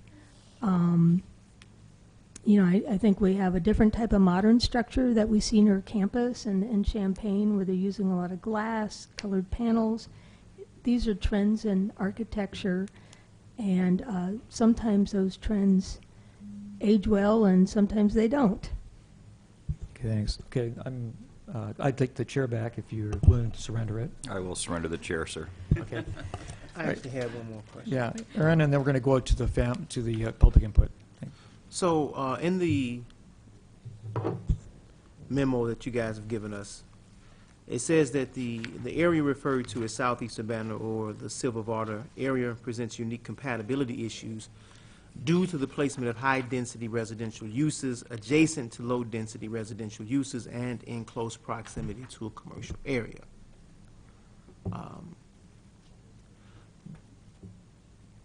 Sort of along the lines of Dennis's question, I asked this question last week as well. I want to make sure that I have a very clear answer.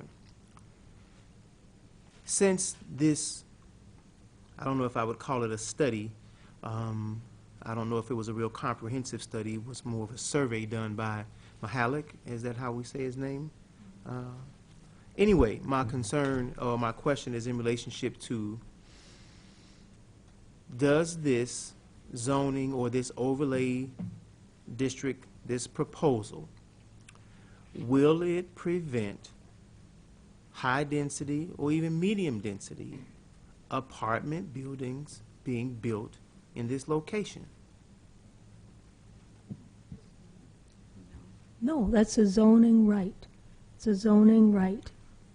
So the special use permit, will that prevent it from happening? No. No? So we will not see, say for instance, a decrease in affordable housing in the Silver Water area? That's right. Okay. Right, and now we're going to go, thank you so much. We're going to go to two people from the community who would like to speak at this time. And I'll ask Kathy Walling to come first. You'll have 5 minutes. Maybe it doesn't seem fair after our long discussion, but that's the life, okay? Do your best.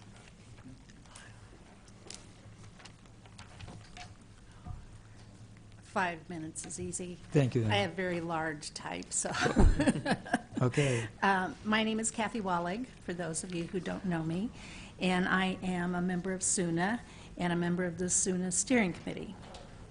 And I would like to thank you for the opportunity to speak to you about this, and thank you for the interest in the overlay. So I was one of the 3 participants from SUNA who worked with community development staff in drafting the overlay. I was excited about Max's project, the one 3 years ago, because he personally talked to people living in the Silver Water area, which I feel was very important. So along with his discussions, his intake, and applying best practices in urban planning, he developed a plan to improve the quality of life for the Silver Water area.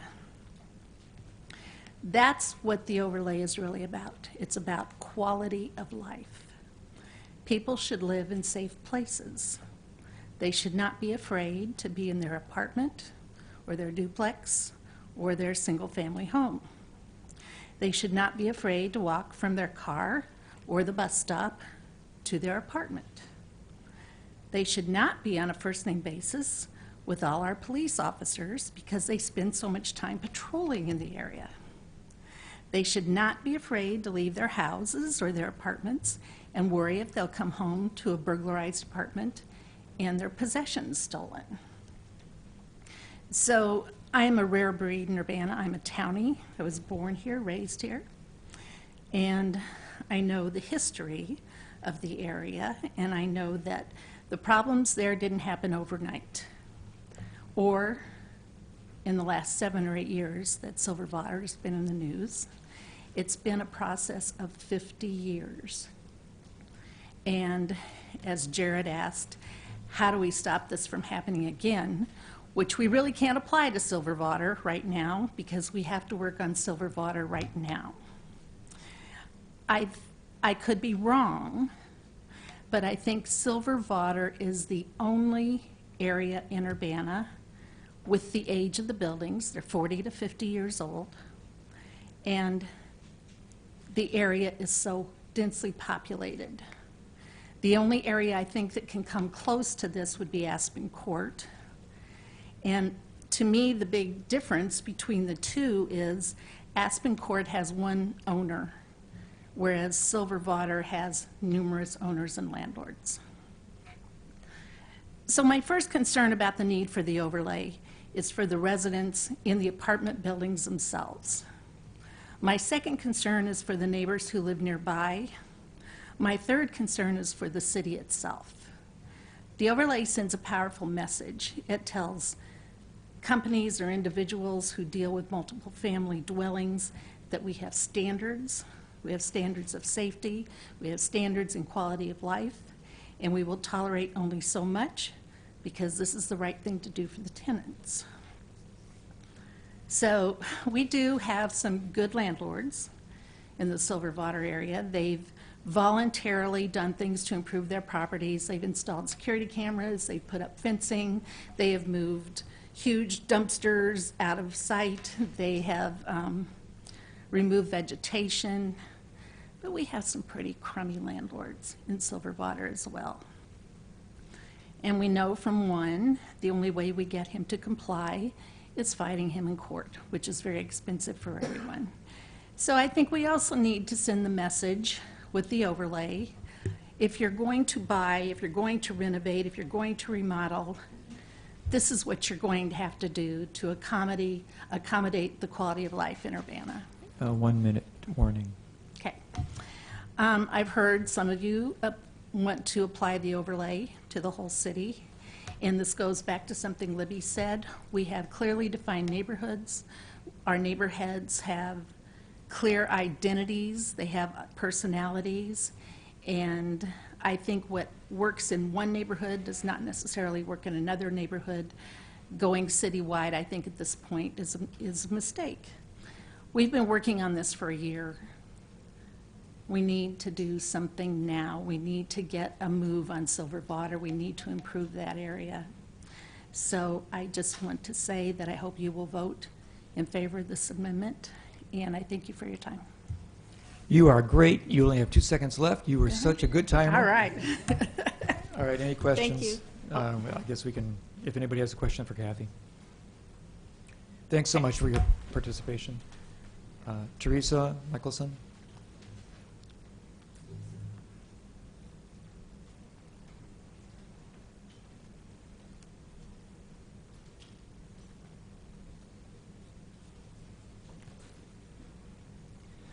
Good evening.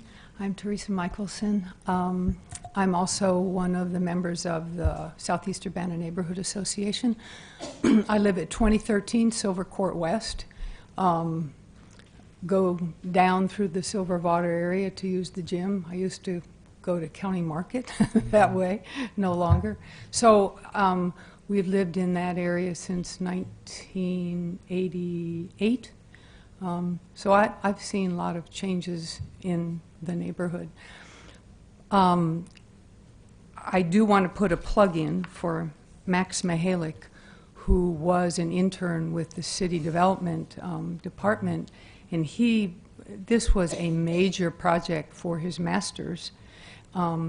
He spent time with the steering committee. He spent time in the neighborhood.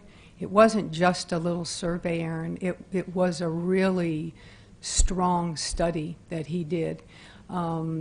They, at the end of this time, they sort of had an open street house or whatever. Remember, Mayor, you were there, and he was there from the neighborhood with the surveys and showing people what the responses had been and so on. So it was a serious study.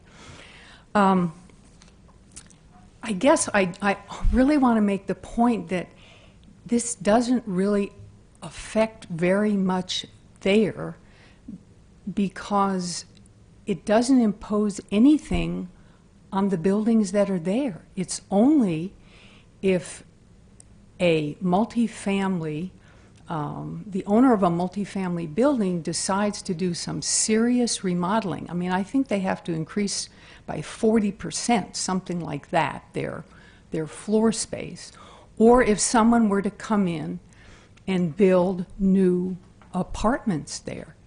There isn't any land to do that now. And I will tell you, and if I get in trouble for saying this, there are 3 buildings that have been sitting there empty for over 3 years now. Platinum Properties is in court over those 3 buildings. My hope is that somebody would come in there and buy those 3 buildings and the other 2 buildings that are owned by Platinum Property. And then, yes, if they put up new multifamily housing, they would have to look. These aren't even required. If this was a great cheat sheet that the community development put out for, I don't know if you all, maybe it's at the bottom of all your pages, but you know, the things that were talked about, the lighting, the screening, the landscaping, those are just sort of good building practices that I think we are coming to understand now are very useful for lots of reasons, not just safety, but for environmental reasons and for the look of the community and all of those kinds of things. So the overlay district, the study has been done here in this part of the community. It isn't a cookie cutter thing. You can't take it and apply it over to another part of the city that doesn't have this issue that we have, these multifamily houses smack up against single family dwellings. So what I would ask the council to do is please vote to pass this overlay district. See what happens. It may never be called into use. I mean, if nobody decides to remodel a multifamily building or build any new multifamily building, and to do so, you'd have to tear down ones that are there. Am I right, Libby? We'd never use this. So, I mean, Teresa, to me, you it's have as 1 simple minute. as that. I'm done. Okay, great. Okay, thank you. Questions for Teresa? Okay. All right, so we've had a lot of input. Is there a further conversation within council at this point? Aaron? Yeah, so my major concern here has always been affordable housing and what would happen to individuals who are in need of affordable housing. We see this as an issue growing across the community.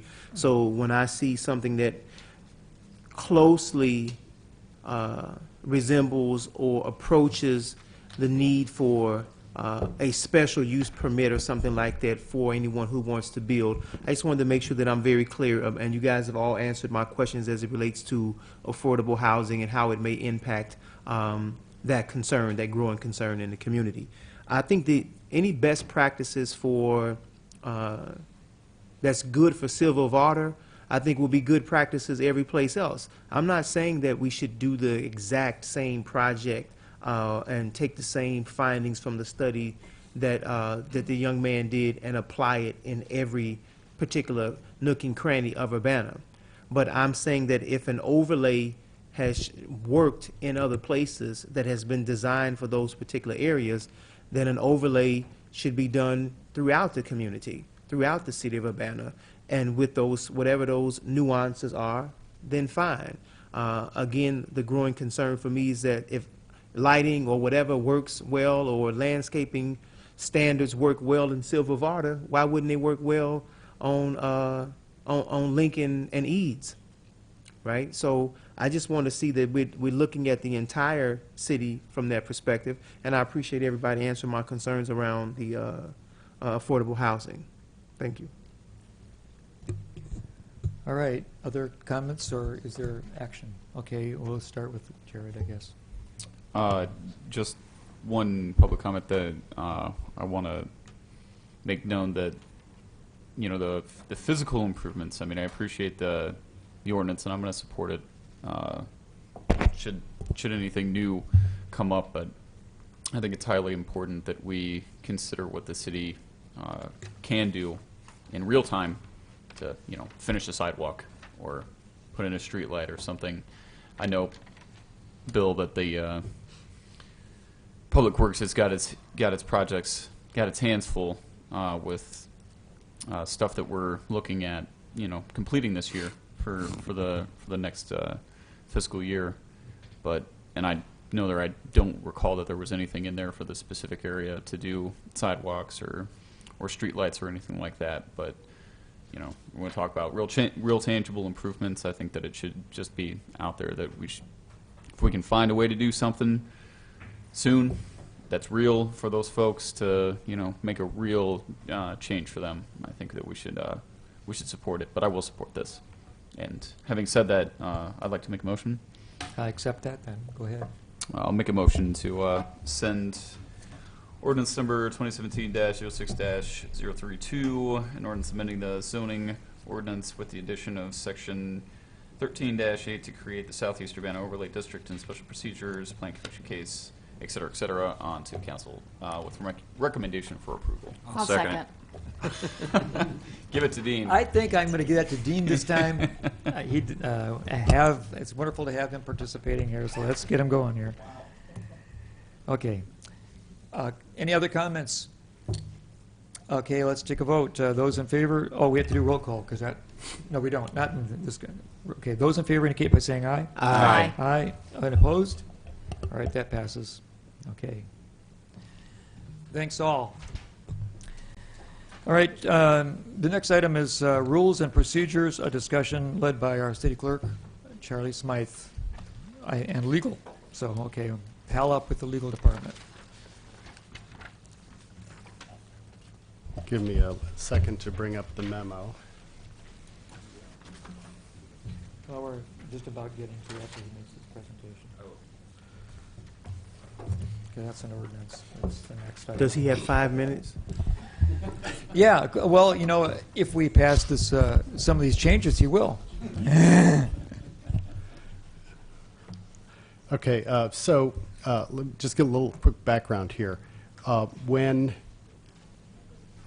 each term of council has begun, the clerk has traditionally passed out the rules and procedures guide, typically written by the clerk in conjunction with legal, to council.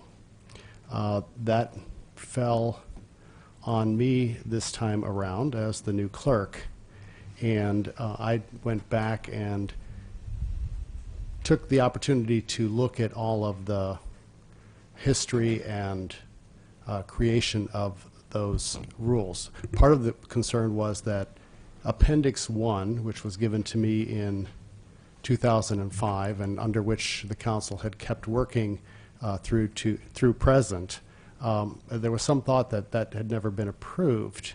And in looking through the minutes, I came across that, in fact, it was approved with certain corrections and so on. And so that began my looking at it and digging it out all the various little pieces. And so I've tried to put that all together in the appendices, Appendix 1, 2, 3, in the Rules and Procedures Guide that you've been provided in draft. Once we're complete, I'll put together a final version and send it around. Just to go over some, Chapter 2 of the City Code has the formal ordinances that govern city council rules, but within that, the home rule provision allows us to set up our own rules in addition to any that the state doesn't preempt. And hence Appendix 1 came about, and various resolutions that are listed in Appendix 2 have been passed over time. And then, and then finally, I give sections of the actual code ordinances in Appendix 3 for your reference.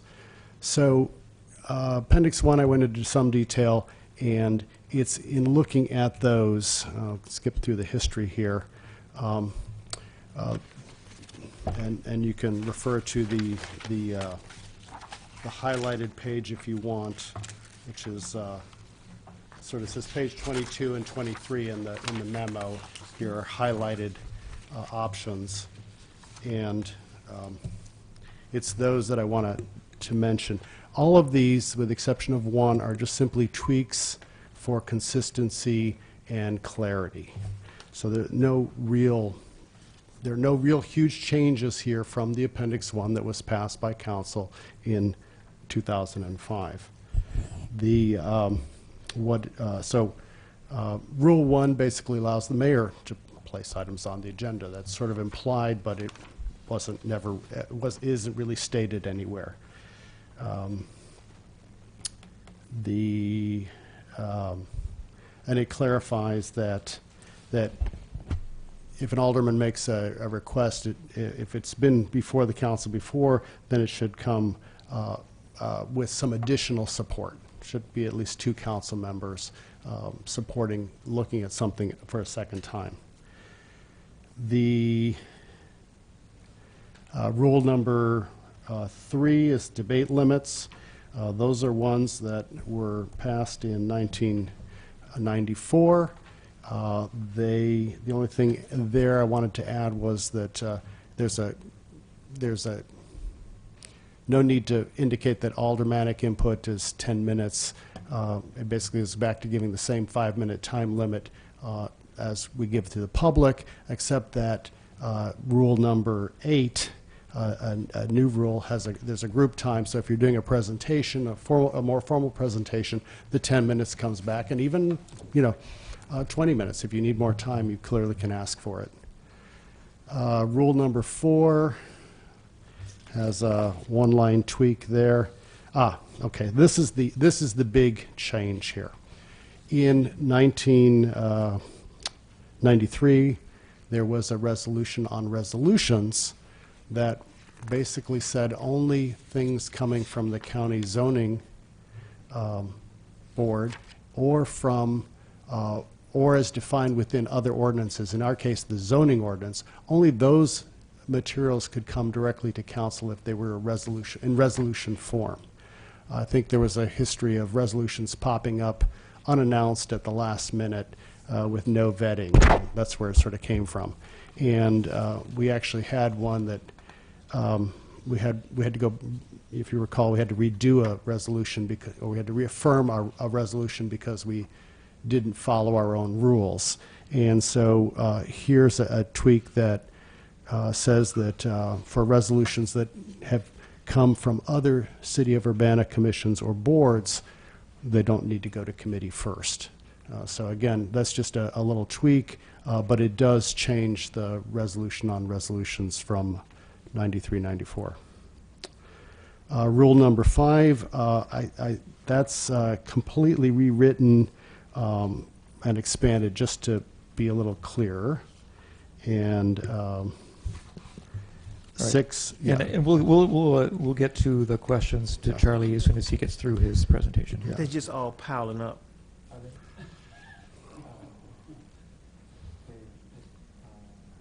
Rule 6. Rule 6 is just regular distribution, just a word clarification.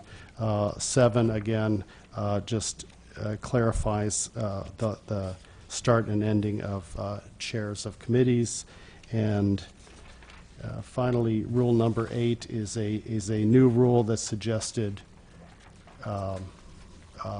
more for guidance to the public that in general we like, you know, group and invited presentations to fit in that 10 to 20 minute time slot.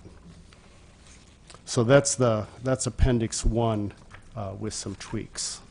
And of course, as the council, you are free to change these within the guidelines of the state and so on. All right, so anybody want to ask questions of Charlie of some of the presentation that he just gave to us, and Aaron Adams? Yeah, I was going to start with number 1. So you're proposing that we put into the rule number 1 that the mayor can place items on the agenda. Yes. But that's already something that the mayor's already been doing since 2005. It's not clear that the mayor can put stuff on the agenda. There's just no, it's implied by the state, but for consistency within this meeting, or within our rules, given that we say that council members can put stuff on the agenda, that the committee of the whole can put stuff on the agenda for council meetings, it only makes sense that that we allow the other member of the corporate authorities, in this case the mayor, to have that same privilege. I don't know if I necessarily have a problem with it, but I don't understand why it wasn't done that way in the beginning. Like I said, exactly. Yeah, that's what I'm saying, is that some of these are tweaks for consistency and clarity. In fact, as far as I'm concerned, they're all tweaks for consistency and clarity, things that were overlooked in 2005. So you're saying that they were overlooked in 2005, but my question is, but you're not speaking to if there was a specific reason why it wasn't put in there, that maybe there was something, I don't know what it is, as far as why the mayor wouldn't be able to put something on the agenda, but could there have been some wisdom behind that? I don't know, but you seem to be just saying, from your interpretation, it ought to be on there, but I'm not hearing you say why it was omitted from the beginning, or if there was some sort of concern around the mayor being able to put something on the agenda. I don't know if Jim can help me on this. I don't know what's in the state statutes with respect to the mayor's authority. But I think the mayor has a lot of authority. The mayor has broad authority, but I don't believe the state statute even addresses who can put something on the agenda. Part of these changes also reflect longstanding custom and practice, at least since I've been here, which is November 2012, so I'm the kid on the block, I guess. The mayor has had broad authority to put items on the agenda, and she has put items on the agenda. So a lot of this not only is to kind of clarify some ambiguities in prior rules. I might beg to differ a little bit with our city clerk, because the prior, as I'm looking at the prior, or the existing rule now, it talks about alderpersons putting items on the agenda. But there is a custom and practice, and indeed it goes further than that. Every Tuesday at 10:30, the executive staff, which includes the mayor, gets together to talk about what is coming up on the agenda. And it's at that time very often the mayor will put something on the agenda that she knows is being requested by staff or herself. So that's part of the cleanup. It is very important from a legal perspective to, if you're going to adopt rules at all, that you follow them. And if you don't follow them and have rules, that's a worse problem than having no rules and dealing with things on a case-by-case basis. So to, as I said, not only clean up a lot of the language, but also to put in the rules what has actually been the custom. Okay. And then for number 3, so are you saying that that we have a certain amount of time to speak during the meetings? Or are you saying this is just for during, if we wanted to go and speak in public and take the seat as a public, do public input? Yeah, the current council rules allow 10 minutes for an alderman to speak during public input. And I was moving that 10-minute version down into the presentation set into Rule 8. So, the council member might speak for 5 minutes in public input, but then there's also a separate possibility for a 10 or 20-minute presentation, a more formal type thing. So, sort of creating two different places for that to occur. So if we move to do public input, then we get 5 minutes like everybody else if we put ourselves in that position. But we also have the right to do a presentation for 10 to 20 minutes or whatever. That's basically what I'm saying, yes. Okay. And then the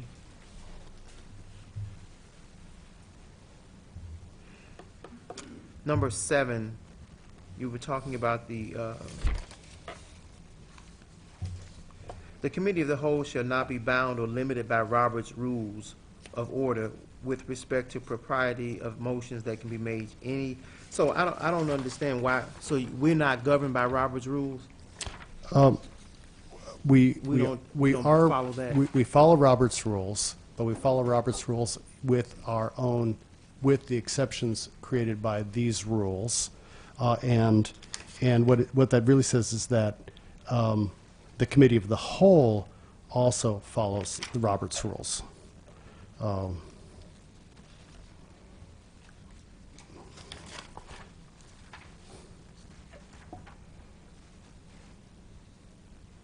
You're saying that's what you're proposing, is that we follow them as a committee? of the whole? This is the rules, this is the legalese that Jack Waller wrote that I didn't make any changes to from 2005. I think basically it just simply says, and Jim can correct me if I'm wrong, and the last paragraph there is, since the Committee of the Whole is not vested with authority to take final action, all promotions shall be voted upon by voice vote.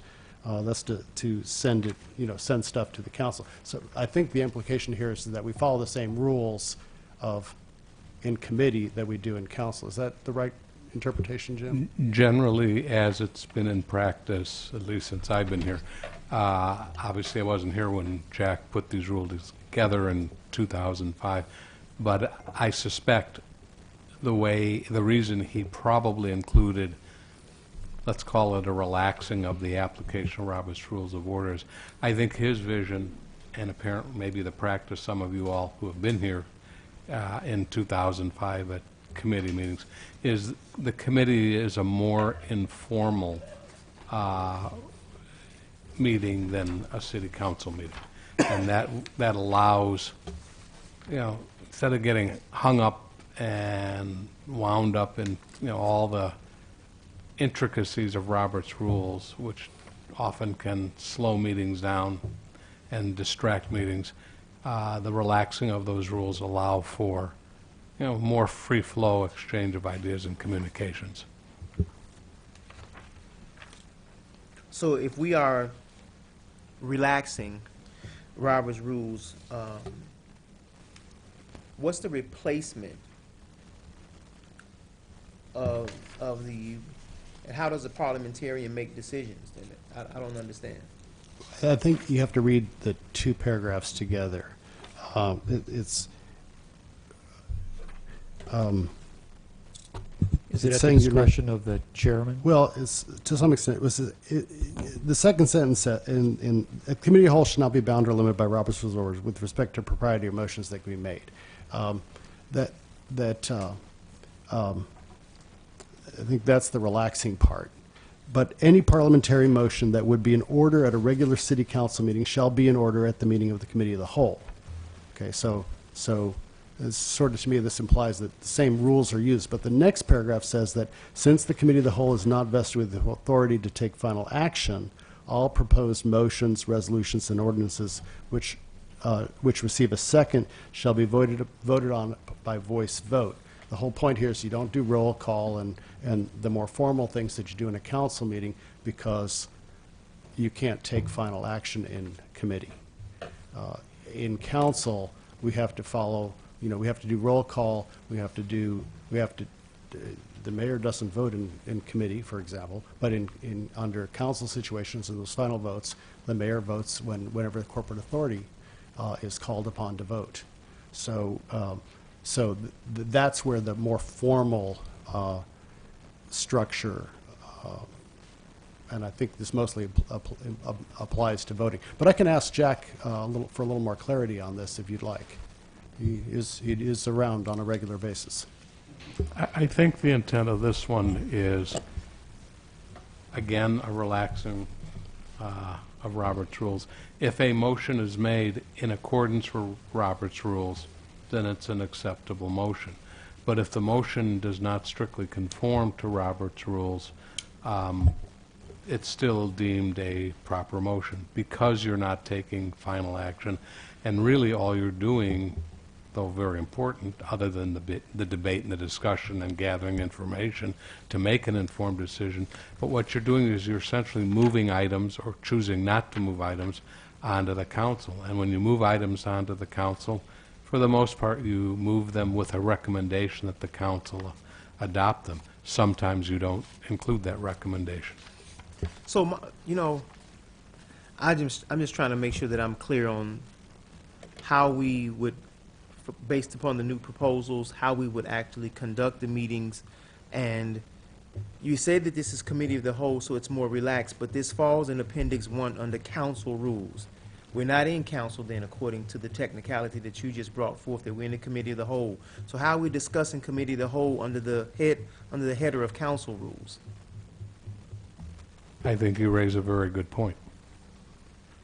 There probably should be actually two sets of rules, one for the council and one for the committee of the whole. All right, so I'll let you all work that part out. I'm going to move on to rule number 8, my question for rule number, or my concern about rule number 8, and then Okay. I'm done. Very good. For group and invited presentations to council or committee, as part of public input, time limit guidance of 10 minutes for a small group and 20 minutes for invited presentations respectively. No, I do not want people to have 20 minutes to do a presentation. I think 10-minute presentation, if we ask questions, if it happens to go 20 minutes or something like that, then I'm okay with that. But I don't want if we got 3 groups who are going to do 20-minute presentations each, I don't think that's going to work. So I would say no to the 20 minutes. I'd like to remind us that once we had a presentation just a couple weeks ago that lasted 45 minutes.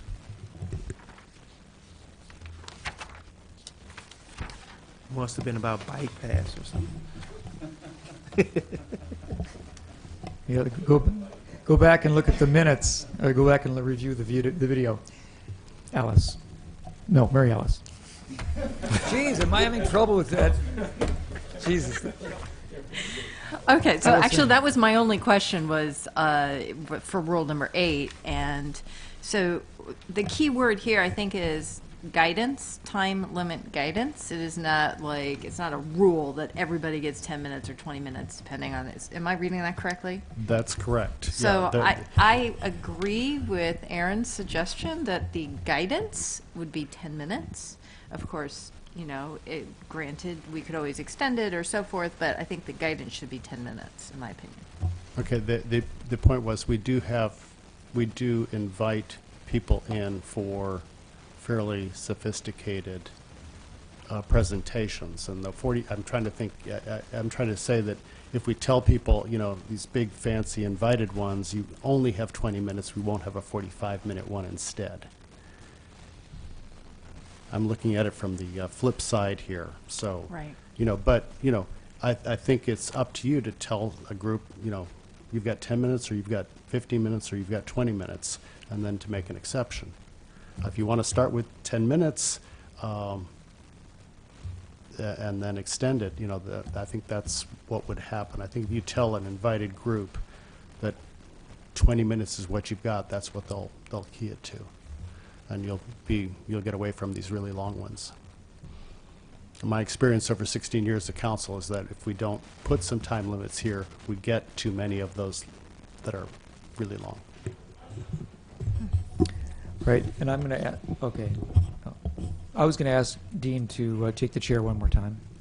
Actually, Dennis, for asking questions, I you can. don't need to, you I can just- basically, I can just ask. let everybody else ask their questions, then you ask your questions. I think that's right. the way to do it. That's If the you're going to enter informal debate, style.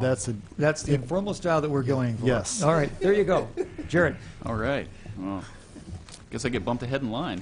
Excellent. I think it's worth noting, as was pointed out to be by Chief of Staff Munson, that in rule number 3, in the first sentence, it reads, "At all council meetings and committee of the whole meetings, each alderperson and committee of the whole meetings." I think there's a typo there, that portion of that sentence is not actually meant to be included there, because it does not read as anything coherent or that makes sense to me. I think it's just supposed to be each alderperson, as the case may be, including the mayor, shall be limited to, et cetera, et cetera, et cetera. I don't think that text is actually supposed to be in there. Oh, yeah, there's extra text there, yes. Supposed to be or committee member. Right. Each alderperson or committee member, is that what it's supposed to say there? Okay. So anyway, there's an edit. Yeah. Thanks, Mike, for pointing that out. Got it. And Rule 3, it is about debate limits, so that isn't just about public input. I mean, this is how we conversate amongst ourselves on council, correct, Charlie? Yes, each time you're recognized. Okay. So if so, I don't have a problem with only limiting 5 minutes for one person to talk. I'm sure that's more than enough for most people to make a point. But I don't agree with the only speaking twice on an agenda item. Once the motion has been placed, I mean, I guess most of the debate is supposed to happen before a motion gets placed, but sometimes somebody thinks of something afterwards, and maybe one back and forth between two council members cannot resolve a question, and I think that it's important and that we be able to give ourselves the opportunity to talk to our council members or to staff or whomever it may be in more than two exchanges. Sometimes these topics are dense and they take a lot more to get through than 2 exchanges, and I don't know. I don't know that I would agree with 2. I don't know what a better option is, but I don't know that the limit of two exchanges is acceptable to myself. I'll just point out 2 things here in response. There's no limit on the number of questions you can ask at any point here.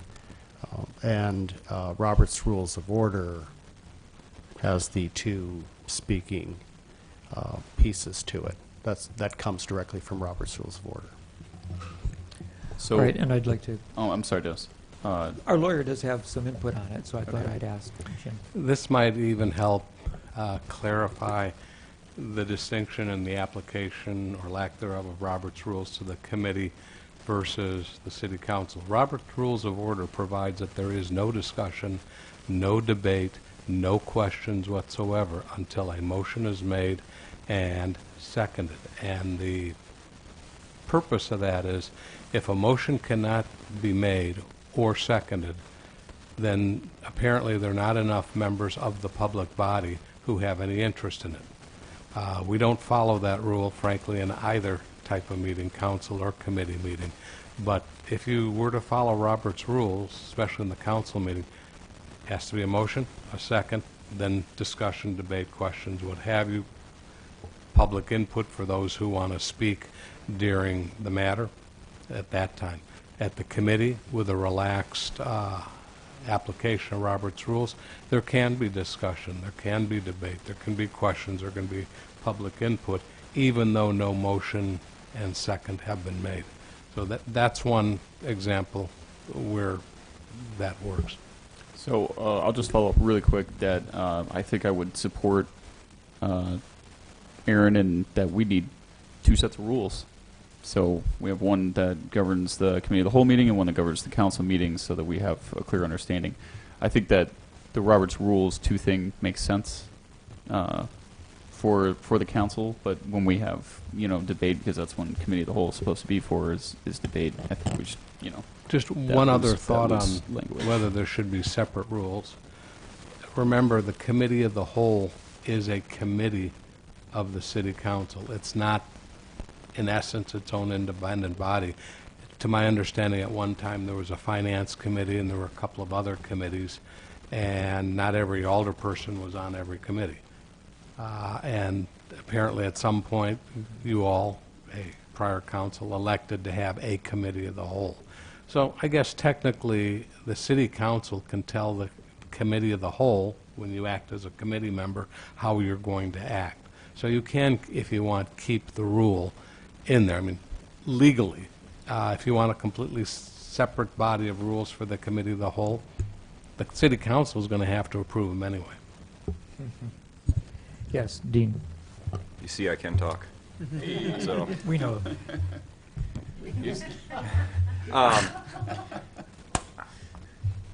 I have no problem supporting the changes at all in here. What I would like to suggest, though, that perhaps, at least for the city council, that we just actually adopt Robert's rules. I think it would be a lot simpler. I mean, I was studying those hard before I came on, and then got here and kind of found out, oh, we just kind of loosely follow them. So it's been a little confusing for me. Maybe not for the committee of the whole, but I'd like you all to consider that we adopt Robert's rules for city council at least, and just go by those. Yes, sir. No, sorry. Actually, so we do follow Robert's rules technically. That's in the ordinance. That's in chapter 2 there of the city code. What this does is, and technically, I disagree a little bit here with Jim. When you do the committee report, for example, it's moved and seconded, coming, sometimes without recommendation, but typically there's a motion and a second out of those committee reports, and those are the real action items. Where you don't follow Robert's rules is in new business, new things that come before you. That's where at City Council. In committee, the way I read these is these are council and committee rules, and they could be labeled that way. And it may be that's how Jack had them. I don't know. I need to go back and look. Many of these talk about council and committee of the whole meetings. There's 2 paragraphs, like Rule 1, it talks about council meeting and agenda stuff, and it talks about committee of the whole meeting agenda stuff. So I think it's hard to distinguish between the two, but you could tease this out and create subsections in some of these rules where there are more A and B situations in some of these, if that would make sense. But I would say just have one set, committee and council rules, and then A and B it into what applies to what. And like I said, if you want to relax, we already relax rule. We don't follow rule number 3 on debate limits as it is.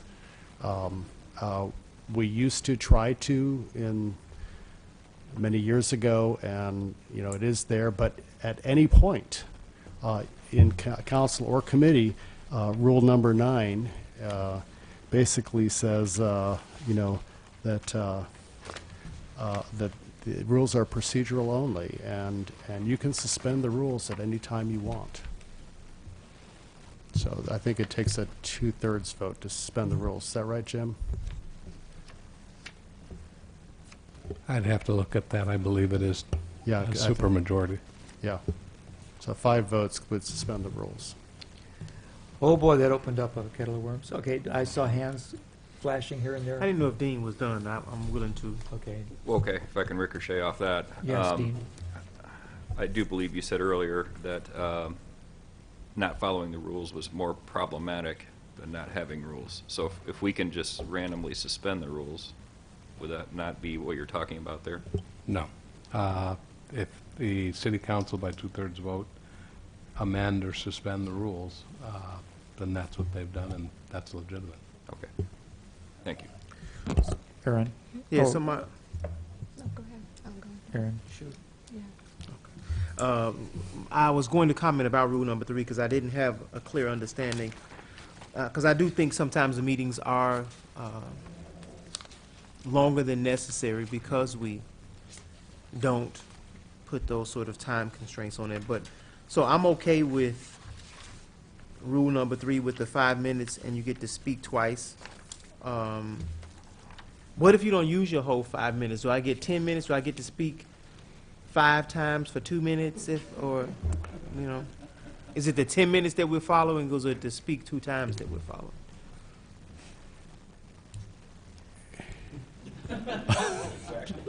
Yeah, maybe just the largesse of the chair will determine, the length of debate or something like that. I think the purpose of the rule is to encourage everyone to get to speak, and so if you look at Robert's rules, it says that, you should let somebody who hasn't spoken yet speak. You're supposed to try to alternate the two sides if you're in a debate situation. These are all things that the chair does. And, you try to encourage people to gather all their points together. When we used to follow the rules fairly strictly in the from 2005 to my first those 2 terms in there, we generally, I remember I used to keep notes and write down all the points I wanted to make, and then I would speak once with those points, and then a second round I would speak to another set of points, and occasionally you do need a third time to speak. I totally understand that. Sometimes you need a third round, but the purpose of this rule is to encourage you to gather your points together and say them once, all at the same time, not once here, once there, a fifth time, not to spread it all out, and it just helps the order. It's like I said, the two speaking item comes from Robert's rules, and I think you can always beg the chair to recognize you a third time. And I should point out that the council Appendix 1 was originally labeled just Appendix 1 by Jack Waller, and I'm the one who put council rules there. So I would say that Appendix 1 should be council and committee rules. It should be the real title there. So that's my. Okay, Jim Simon wants to comment. One more time. The other reason for the twice provision, which would be paramount over 2 minutes 10 times or whatever it is, if the math is correct, is so one alderperson doesn't respond to another alderperson, and then that same alderperson responds to a second alderperson, and so one person is constantly responding to everybody. The whole idea is to get as much information out on the table, and you can debate it, but still, it's to get the information out on the table. So when you all vote, whether it's in a committee to move something ahead or to take final action in a council meeting, you're doing it with as much knowledge as can be put on the table. Mayor. Mayor Marlin. Couple of comments. One is, I think the language in that first sentence should read, at all council meetings and committee of the whole meetings. Which rule? Oh. Rule number 3? Rule number 3. Each alderperson and committee member, including the mayor, shall be limited to speaking up to 5 minutes each time. That takes care of whether it's 1 minute, 2 minutes, or 3 minutes, or 5 minutes. And I agree with limiting each person to having able to speak twice on the agenda item after it's the motion has been made. And I really do think we should try to make the motion and get a second before we talk about any item, just for consistency, whether it's in committee or council. That's just the way you're supposed to do it. And this rule has been in place the whole 8 years I was on the city council, and we never followed it. So and that's why our meetings drag on till 10:30 at night and 11 when we let them go on till that long. So I fully support this, and we should view this as a kind of a debate overlay district for our meetings. And, give it a try, see how it works, and it might be good for the. So I think it would expedite our meetings, and it would require us to get our thoughts together before we speak, and we actually might get more information out there. So. Okay. I'm going to make one. I think we're almost ready to decide something, but we maybe are not going to decide anything yet. But I wanted to ask the mayor, my understanding was that that basically you drafted the agenda. Now I'm finding out that the executive staff meetings prepare the agenda, but for the most part, isn't it true that you pretty much give the agenda to your assistant, and then it goes down to the office of the clerk?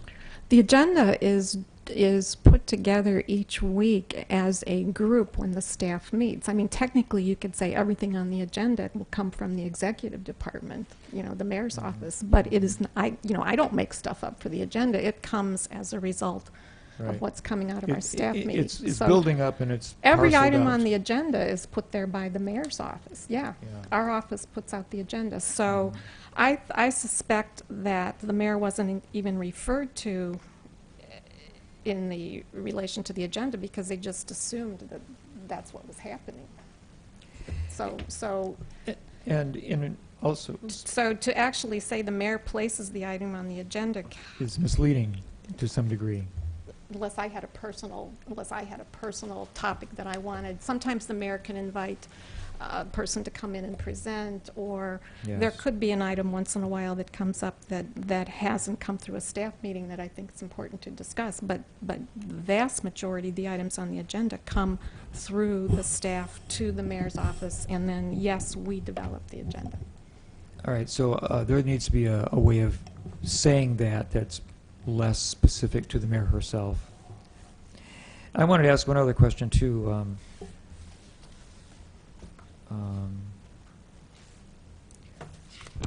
And I just forgot it, darn it. Okay, Can I so fill in Aaron, while you- Aaron, go ahead. So I have a suggestion, it's not a question. I just want to put something on the table, is that I want the deeper discussions of the agenda items to take place here at the Committee of the Whole. And just sort of trying to speak to this relaxed type of thing. The deeper discussions about the agenda items, the debate and stuff that take place here, because typically we do all of that, then we get to the city council, and it's very rapid at the city council. So I would be asking that we have those deeper discussions there like we typically do. And then instead of putting presentations and discussion items also on the Committee of the Whole agenda, which is now taking this another hour, right? Let's do that at the city council meetings, which tend to go faster, and we have a little more time at the end of those to have a discussion, and we could put a time limit or something on that discussion if we wanted to. It seems like that would balance the time out a little bit better. And the mayor has a response to that. That's a great idea, and we're also I want to try to manage the agenda better so we don't have 3 or 4 presentations on, the same night. I think it's too much. So we'll try to get the agendas a little bit managed and planned. And now I've remembered what I was going to say. So I've had the experience of asking that an item be placed on the agenda, and I would have a second person also agree to it. And I would notify, I think, maybe the mayor, or I guess I would have cleared it. I would have sent it to the mayor's office, and then in the past I found that it never appeared on the agenda. And then I went down to the clerk's office, and I was told that unless I personally bring my item and place it in their hands, it doesn't get on the agenda. So how does a committee person actually get something on the agenda if they have the approval of a second city council member? That's not how I will be running the office. I mean, you give me, well, we need a title for the item. I mean, and Well, I've actually given, written material, yeah, I mean, but it never actually got onto the agenda because... I can't speak for my predecessor. There you go. Okay. Thank you. I can't. And what I would like to say is, the mayor places the item on the agenda.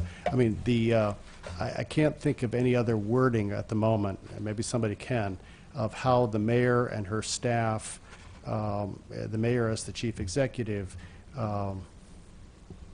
manages the agenda without having some long wordy thing here. The mayor places the item on the agenda that I think is, I don't know, maybe Jim has a better way of saying this. What you're saying is right. The staff doesn't place anything on the agenda. The way the executive staff meeting works is maybe Libby says, we're doing, let's say, an overlay, and it's passed, whatever, they've drafted, or somebody's drafted an ordinance. It may be Bill who's drafted an ordinance or a resolution, and obviously it has to get on the agenda. So when we, and obviously committee items are moved on to the council agenda. So maybe Bill, or if I've drafted a liquor ordinance or something, I will ask the mayor, this should be on the agenda. But it's the mayor. She could always say, I'm sorry, that's not going on the agenda, or we're going to wait 2 weeks. I've had that happen a couple of times in the past. We have too many things on the agenda, and it's going to wait for the next committee meeting. The only problem with presentations being limited strictly to the city council is many times some of these presentations are made in connection with an item that's coming up for the first time. UBA wants some kind of an agreement for funding.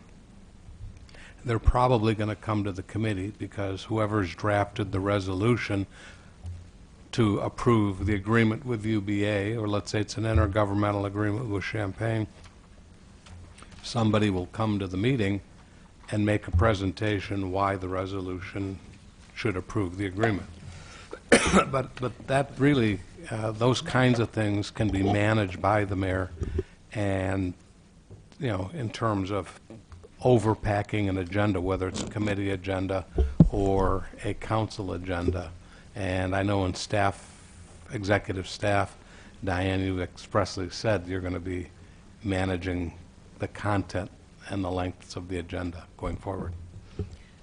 Yes, okay, Mayor. And the idea about a presentation not being at the, if a presentation is directly related to an agenda item that we're discussing in committees, it's appropriate to have it in the committee. But if it's an informational presentation or a commission report or something like that, then we can schedule those accordingly. Mary Alice. So I just want to understand what you said, Jim, because I think I'm a little turned around here in terms of the agenda. So certainly the mayor and her staff figure out what needs to be on the agenda and send the agenda out. But according to this, I thought what I was reading is that if two older persons request an item to be placed on the agenda, this is my question, does it automatically mean it's on the agenda? Yes, and I'm not sure why Dennis's item or items weren't placed on the agenda. One of the problems, and it's often when committee members or older persons want an item on the agenda, it has to be put in a proper legal form. So let's say it's something to do with that would be in the purview of community development. My recommendation is you go to community development and have them help you put it in a proper form, or come to legal and ask us to put it in a proper form. Typically what the clerk requests is that by Wednesday at noon, the title, not the ordinance number, because they'll assign the resolution ordinance number to be consistent with our numbering system, but a title is supposed to go down to the clerk's office, and Charlie will correct me if he's changed it, so it can be put on the agenda, so they have the time to prepare the physical agenda. Then by Thursday afternoon, the written resolution and any exhibits, or the ordinance and any exhibits, should be by noon at the clerk's office, because they've got to assemble your packets. So And that that's may Rule be 5. part of it. All right. Rule 5 addresses how to Well, do so- the actual. For me, sometimes it's just been, I've asked that a discussion item be placed on the agenda, and it just hasn't gotten on it. And I gave the title of what the discussion item is, but there's no, I'm not drafting an ordinance, I'm having a discussion item. So that was just an oversight, I think, but there's. Could be. I'm trying to understand what the appropriate procedure will be so that, you know, we don't have issues like that in the future, because that's why we're talking today. I did have idea here for clarifying Rule 1. How about if this reads something like, The mayor, as chief executive, places items on the agenda.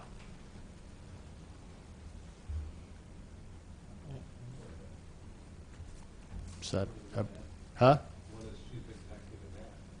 As the mayor, it just makes it clear, to me, what it says now is sufficient, but if that makes it clearer, then I'm just looking for helping you make it clearer.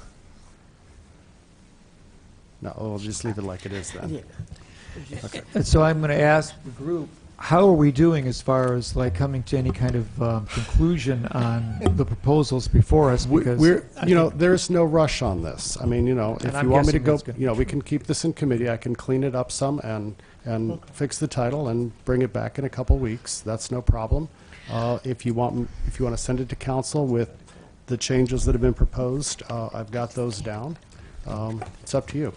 Yeah. You're the council. Yeah. I think that I would just say I would advise us to see a cleaner version of this before we make a decision whether we're going to advance it anywhere before we. Mayor.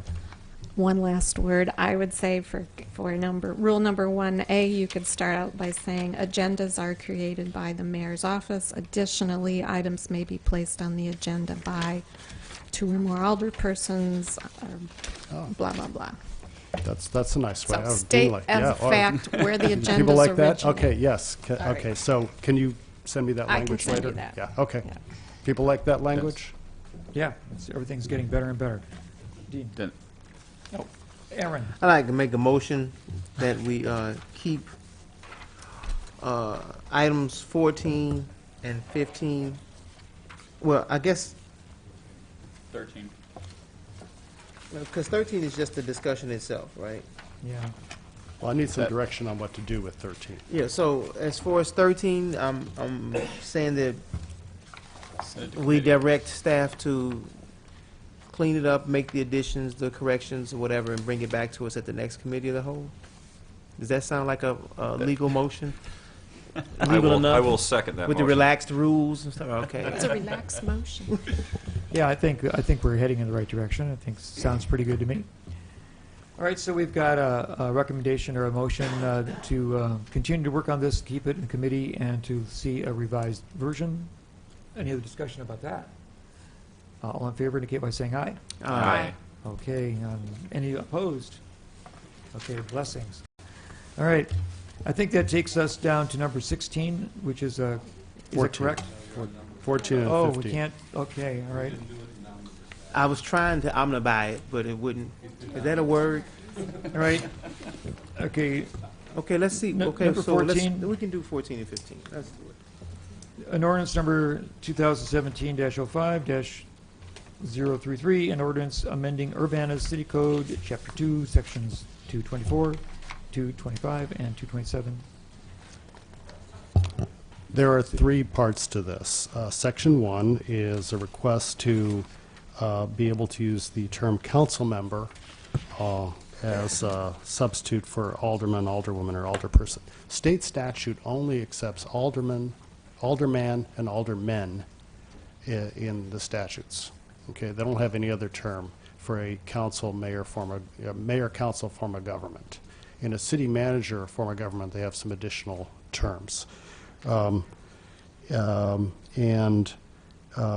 first sentence in there clarifies that in the mayor aldermanic form of government, it's the mayor and several aldermen, it distinguishes and it talks about the council member as an appointed representative of each ward. So this was at a request of a couple council members when I solicited some changes. Number 2, section 2, it wasn't clear how the mayor could cancel a meeting. When there's a lack of a quorum, lack of agenda items, and so on. So we've added that clarity. Something that's been pointed out is that maybe we need the same clarity for committee meetings because, right now a committee of the whole meeting is simply canceled by the chair of the committee. There's no reasons given. And if you wanted to mirror you could mirror the same pattern for committee meetings as for the council, as for city council meetings. So that's a idea I want to throw out there. And then number 3, section 3 is again just consistency here.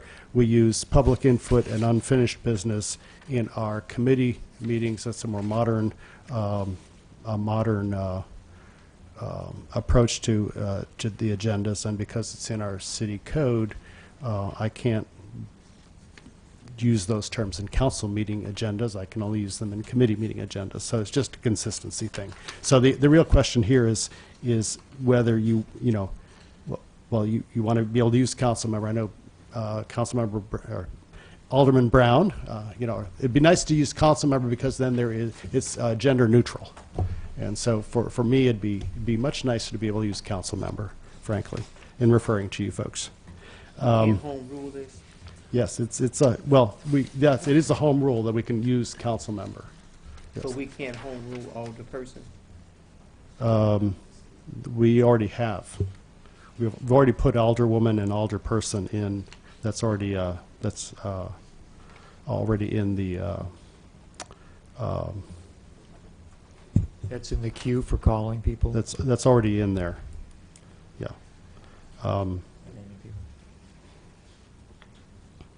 The real issue here is section 2 and whether you want to have the committee pattern mimic the council pattern for cancellations.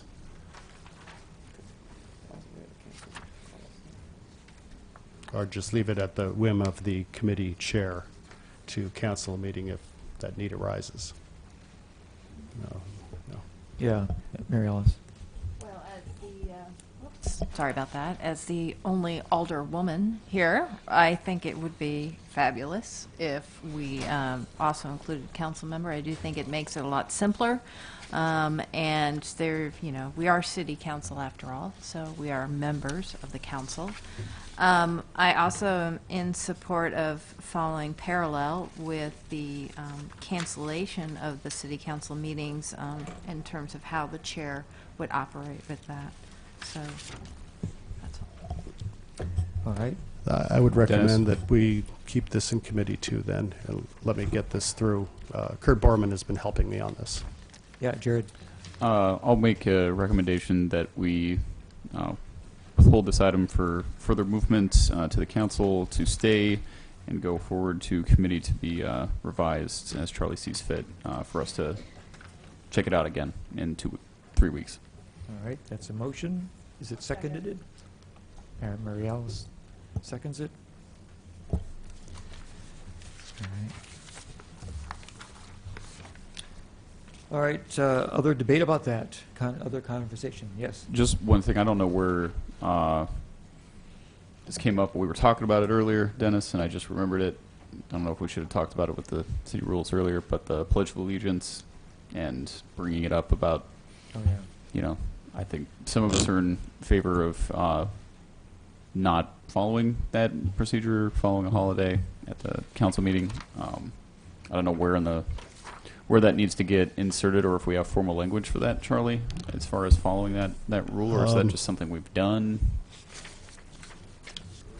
There's a resolution that determined that, and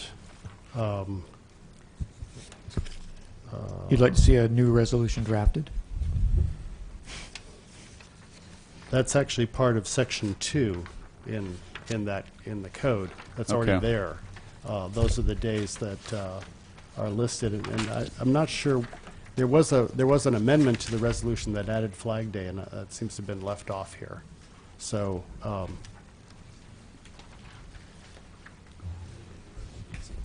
Well, in either case, I think we've all demonstrated the appropriate good faith in serving our government, and find it to be unnecessary, and I feel like half the people in the room when we recite it don't know the words to it anyway, so it seems unnecessary, and I would move with I don't know if I need to make a motion to do that or not, but if I do, I happily would to strike that from our procedures. I'll point out that there is a motion on the floor to send this item to back to committee already.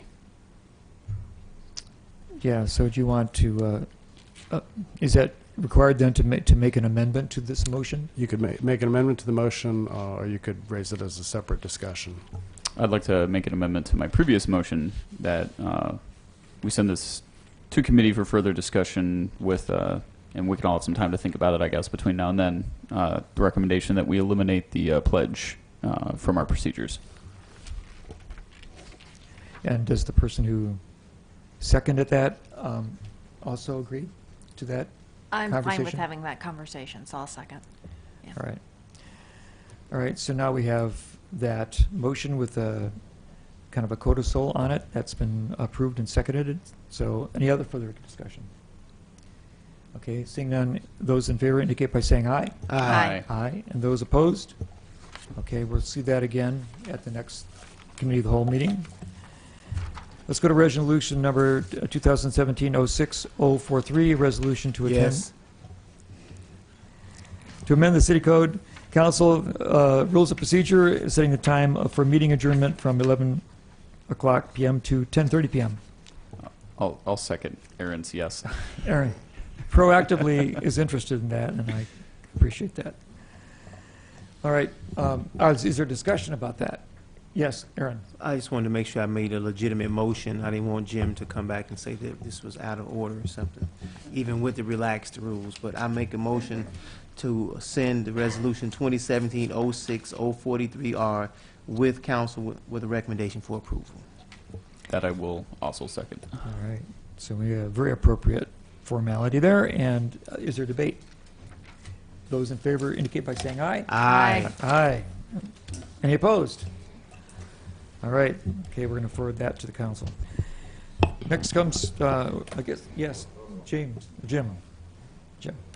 You Simmons. voted on a resolution to set the time for meeting adjournment from 11 p.m. to 10:30, correct?